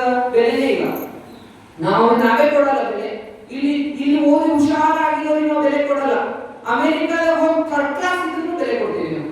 ಇದು ನಮ್ಮ ಭಾವನೆ ಆಗಿದೆ. ಆವಾಗ ಅಂತ ಮಗ ಬಂದು ಅಪ್ಪ ಅಮ್ಮನ ಸೇವೆ ಮಾಡದೇ ಇಲ್ಲ, ಸತ್ರ ಏನ್ ಹೇಳ್ತಾನ? ನನ್ ಫ್ಲೈಟ್ ಸಿಗ್ಲಿಲ್ರಿ, ವೀಸಾ ಸಿಕ್ಕಿಲ್ಲ, ಟಿಕೆಟ್ ಸಿಕ್ಕಿಲ್ಲ. ಪಕ್ಕದ ಮನೆಯವ್ರಿಗೆ ಹೇಳ್ತಾರೆ ಏನಂತ? ನೀವೇ ಮಾಡ್ಕೊಳ್ಳಿ. ಏನ್ ಮಾಡ್ಕೋಬೇಕು? ಮದುವೆ ಮಾಡ್ಕೋಬೇಕಿಲ್ಲ, ಏನ್ ಮಾಡ್ಬೇಕಾಗ್ಯದ? ಶವ ಸಂಸ್ಕಾರ ಮಾಡ್ಬೇಕು. ಅಪ್ಪ ಅಮ್ಮ ಸತ್ರೆ ಶವ ಸಂಸ್ಕಾರ ಯಾರು ಮಾಡ್ತಾ ಇದ್ದಾರೆ? ಪಕ್ಕದ ಮನೆಯವ್ರು ಮಾಡ್ತಾ ಇದ್ದಾರೆ. ಆದ್ರೆ ನಾವು ದಿನಾ ಬೆಳಗ್ಗೆ ಎದ್ದ ತಕ್ಷಣ ಜಗಳ ಆಡೋದು ಯಾರ ಜೊತೆಗೆ? ಪಕ್ಕದ ಮನೆಯ ಜೊತೆಗೆ. ನಿಂದೆ ಆಡೋದು ಯಾರ ಜೊತೆಗೆ? ಪಕ್ಕದ ಮನೆ ಜೊತೆಗೆ. ಪಕ್ಕದ ಮನೆ ಅಂಟಿದು ಮಾತಾಡಿಲ್ಲ ಅಂದ್ರೆ ಹೊಟ್ಟೆಗಿದ್ದು ಅನ್ನ ತಗದೇ ಇಲ್ಲ. ಆದ್ರೆ ಕೊನೆಗೆ ಸಾಯುವಾಗ ಬಾಯಿ ನೀರ್ ಹಾಕೋರು ಯಾರು? ಹಾಲು ಹಾಕೋರು ಯಾರು? ಪಕ್ಕದ ಮನೆಯವರು. ಇದನ್ನ ನಾವು ಅರ್ಥ ಮಾಡಿಕೊಂಡು ಆ ಮಗನಿಗೆ ಎಷ್ಟು ಜೀವ ಮಾಡ್ತಿರೋ ಅದ್ರ 1% ಪಕ್ಕದ ಮನೆಯವರಿಗೆ ಜೀವ ಮಾಡಿದ್ರೆ ನಮ್ಮ ಸಂಬಂಧಗಳು ಉತ್ತಮ ಸಂಬಂಧವಾಗಿ ರೂಪಿಸಲಿಕ್ಕೆ ಸಾಧ್ಯವಾಗುತ್ತವೆ.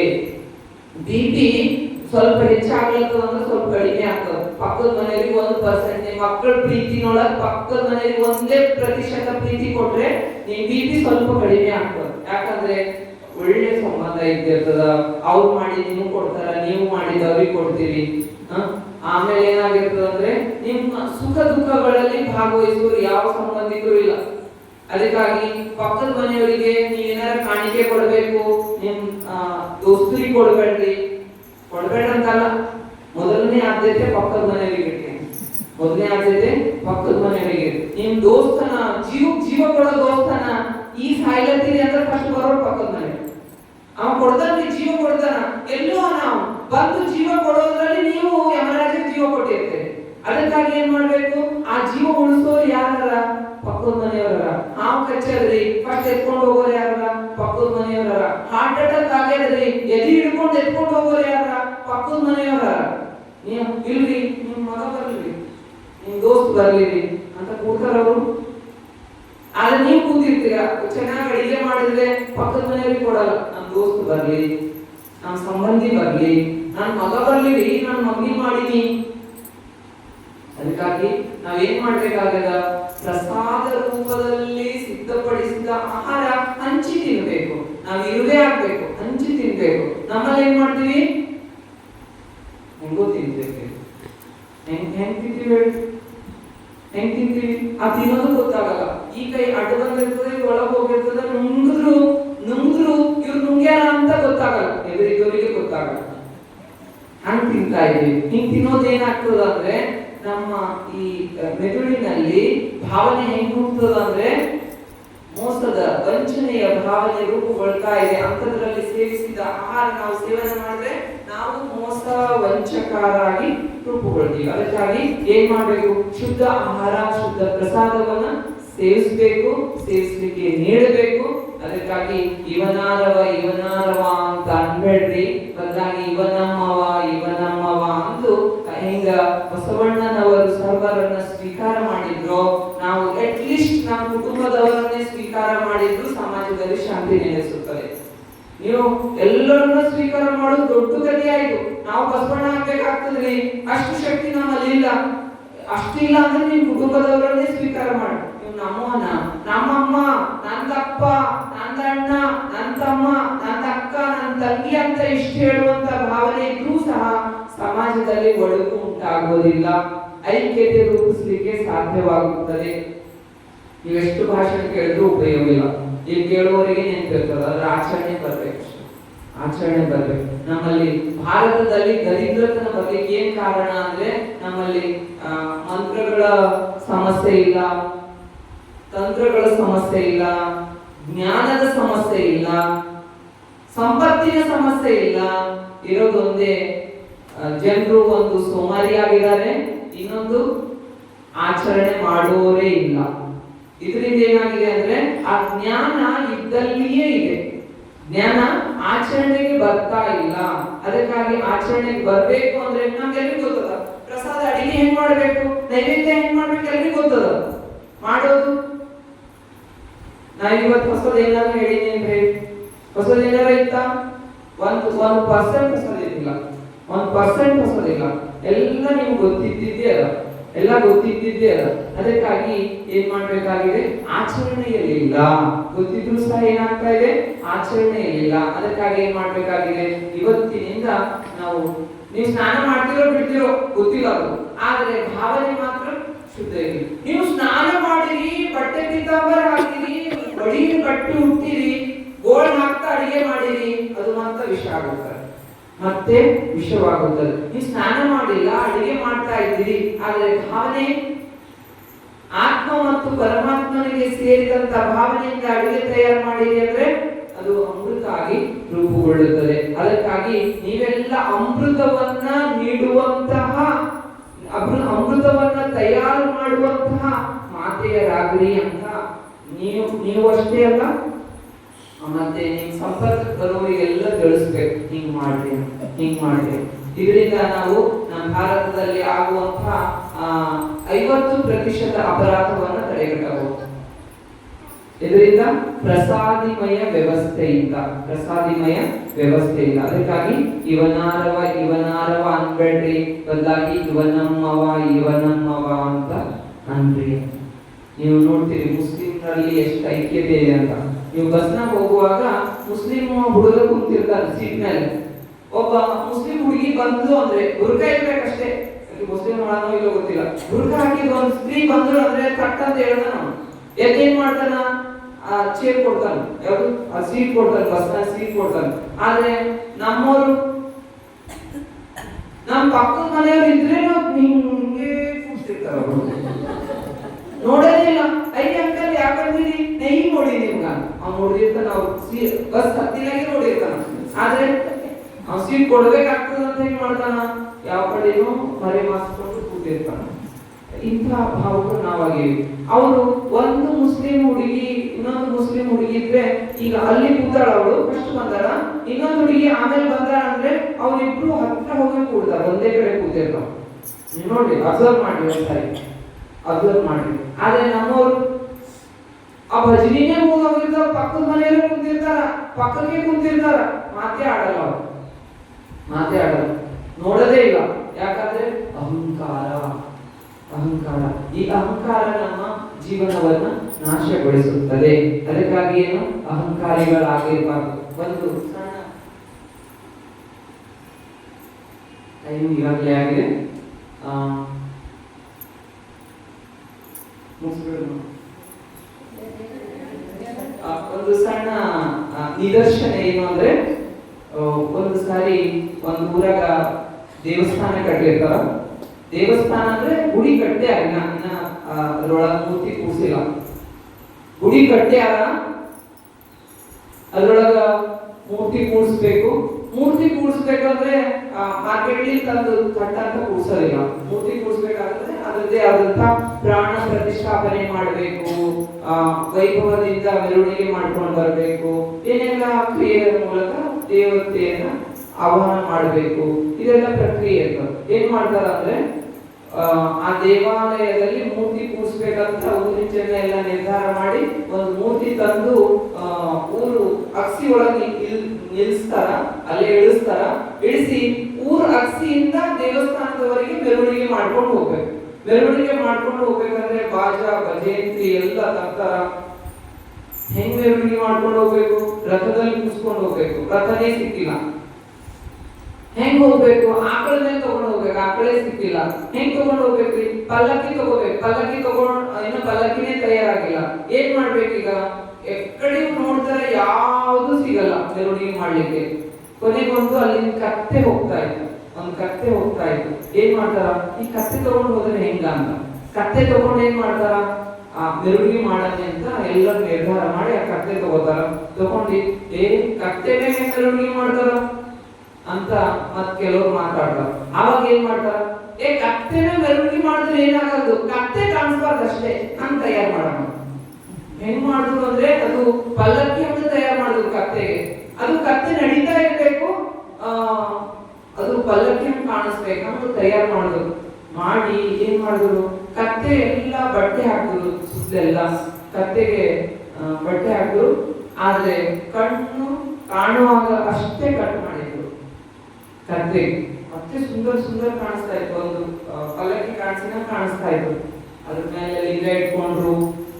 ಲಿಂಗ ಇಟ್ಕೊಂಡು ಬಾಜಾ ಭಜಂತ್ರಿ ತಗೊಂಡು ಎಲ್ಲ ಊರಿನ ಜನ ಎಲ್ಲ ತೆಂಗು ಕಾಯಿ ಹೊಡಿತಾ ಎಲ್ಲ ಮೆರವಣಿಗೆ ಮಾಡ್ತಾ ತಗೊಂಡ್ ಬರ್ತಾ ಇದ್ರು. ಕತ್ತೆಗೂ ಸಂತೋಷ. ಕತ್ತೆ ಏನಂತಿತ್ತು? ಎಲ್ಲ ನೋಡಿದ ಒದಿತಿದ್ರು, ಹೊಡಿತಿರು. ಇವತ್ತು ಹೆಂಗ್ ಮಾಡ್ಲತ್ತಾರಪ್ಪ ನನಗ ಸ್ವಾಗತ ಮಾಡ್ಲತ್ತ ಅಂತ ಖುಷಿ ಆಯ್ತು. ಖುಷಿ ಆಗಿ ಏನ್ ಮಾಡಿದ್ರು? ಎಲ್ಲ ಟೈಮ್ ಹೊಡಿತಾರ, ಸಾಷ್ಟಾಂಗ ನಮಸ್ಕಾರ ಹಾಕ್ತಾರ, ಎಲ್ಲ ಮಾಡಿದ್ರು. ಅದು ಖುಷಿಯಾಗಿ ಇಷ್ಟು ಮುಂದೆ ಬರ್ತಾ ಹೋಗ್ತದೋ. ಬಹಳ ಚೆನ್ನಾಗಿ ಗುಡಿ ಹೆಂಗ್ ಹತ್ರ ಬಂದು ಅವ್ರ ಆಚರಣೆನೂ ಹೆಚ್ಚಾಯ್ತು, ಜನರು ಹೆಚ್ಚಾದ್ರು, ನಮಸ್ಕಾರ ಮಾಡೋರ ಪ್ರಮಾಣನೂ ಹೆಚ್ಚಾಯ್ತು. ಅವಾಗ ಕತ್ತೆ ಅಂತೂ ಖುಷಿ, ಅದ್ರ ಖುಷಿ ಕಂಟ್ರೋಲೇ ಆಗಲ್ಲ ಅಂತಿತ್ತು. ಏನ್ ಮಾಡ್ತು? ಇಷ್ಟು ಏನು ಸರ್ಕಾರ ಮಾಡ್ಲತ್ತಾರ, ಆದರ ಮಾಡ್ಲತ್ತಾರ, ನಾ ಯಾಕಿದು ಒಜ್ಜಿ ಇಟ್ಕೋಬೇಕು ಮೈನಾಗ ಅಂತ ಏನ್ ಮಾಡ್ತು? ಬೆನ್ನು ಹೊಳಸಿ ಆ ಲಿಂಗ ಕೆಳಗ್ ಬಿಸಾಡ. ಲಿಂಗ ಕೆಳಗ್ ಬಿಡದೆ ತಡ ಆ ಪಕ್ಕದ ನಿಂತು ನಮಸ್ಕಾರ ಮಾಡೋರೆಲ್ಲ ಕತ್ತೆ ಹೊಡಿಲಿಕ್ಕೆ ಶುರು ಮಾಡಿದ್ರು. ಶುರು ಮಾಡಿ ಏನಾಯ್ತು? ಕತ್ತೆಗೆ ಆಶ್ಚರ್ಯ ಆಯ್ತು. ಇಷ್ಟೊತ್ತು ನಾನು ಸಾಷ್ಟಾಂಗ ನಮಸ್ಕಾರ ಹಾಕ್ಲತ್ತಿರು, ತೆಂಗು ಹೊಡಿಲತ್ತಿರು, ನೈವೇದ್ಯ ತಗೋಲತ್ತಿರು, ಈಗ ನಾನು ಹೊಡಿಲಿಕ್ಕೆ ಶುರು ಮಾಡ್ಯಾರ. ಅದಕ್ಕೆ ಆಶ್ಚರ್ಯ ಆಗಿದ್ದಾಗ ಒಬ್ರು ಬಂದು ಏನ್ ಹೇಳ್ತಾನ? ಅದ ಕತ್ತೆಗೆ ಏನ್ ಹೇಳ್ತಾನ ಅಂದ್ರೆ, ಕತ್ತೆ ನಿನಗೆ ಅಲ್ಲದು ನೈವೇದ್ಯ, ಸಾಷ್ಟಾಂಗ ನಿನಗಲ್ಲದು, ತೆಂಗು ಕಾಯಿ ಕರ್ಪೂರ ನಿನಗಲ್ಲದು, ನಿನ್ನ ಮೇಲೆ ಇರುವಂತ ಲಿಂಗಕ್ಕೆ ಇದೆ.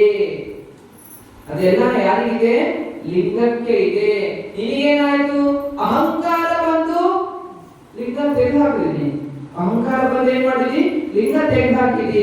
ಲಿಂಗ ತೆಗೆದ ನಂತರ ಏನದ ಪನಿಷ್ಮೆಂಟ್ ಇದೆಯಾ? ಲಿಂಗ ತೆಗೆದ ನಂತರ ಏನದ? ಶಿಕ್ಷಣೆ ಅದ ಅಂತ.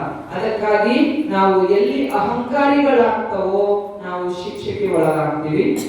ಎಲ್ಲಿ ಲಿಂಗ ನಮ್ಮಲ್ಲಿ ಇಲ್ಲೋ ಆವಾಗ ನಾವು ಏನಾಗ್ತೀವಿ? ಇನ್ನೊಬ್ಬರ ಶಿಕ್ಷೆಗೆ ಒಳಗಾಗ್ತೀವಿ. ಅವಾಗ ಯಮರಾಜ ಬಂದಂತ ನಡಿ, ನೀನ್ ಶಿಕ್ಷೆ ಕೊಡ್ತೀನಿ ನಡಿ ಅಂತ ತಗೊಂಡ್ತಾರೆ. ಅದಕ್ಕಾಗಿ ಏನ್ ಮಾಡ್ಬೇಕು?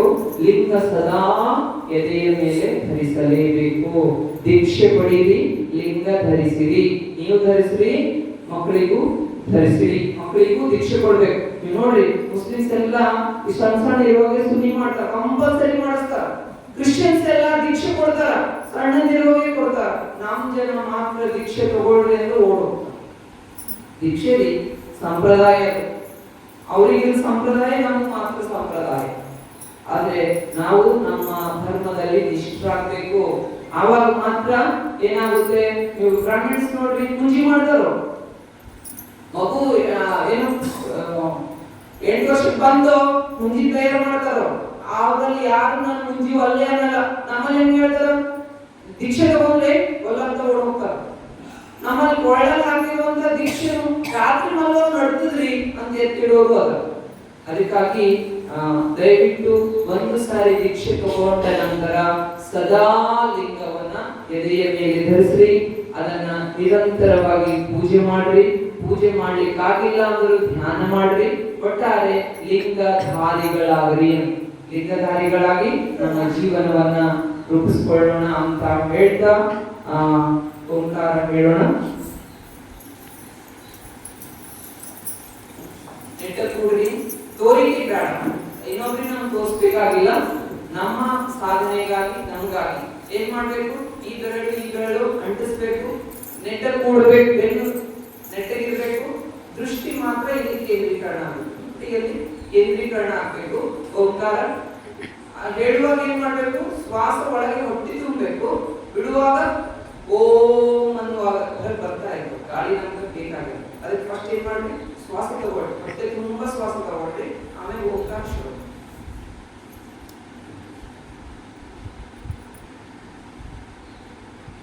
ಹೊಟ್ಟೆ ತುಂಬಾ ಗಾಳಿ ತುಂಬಿಕೊಳ್ರಿ. ಈಗ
शांति शांति शांति।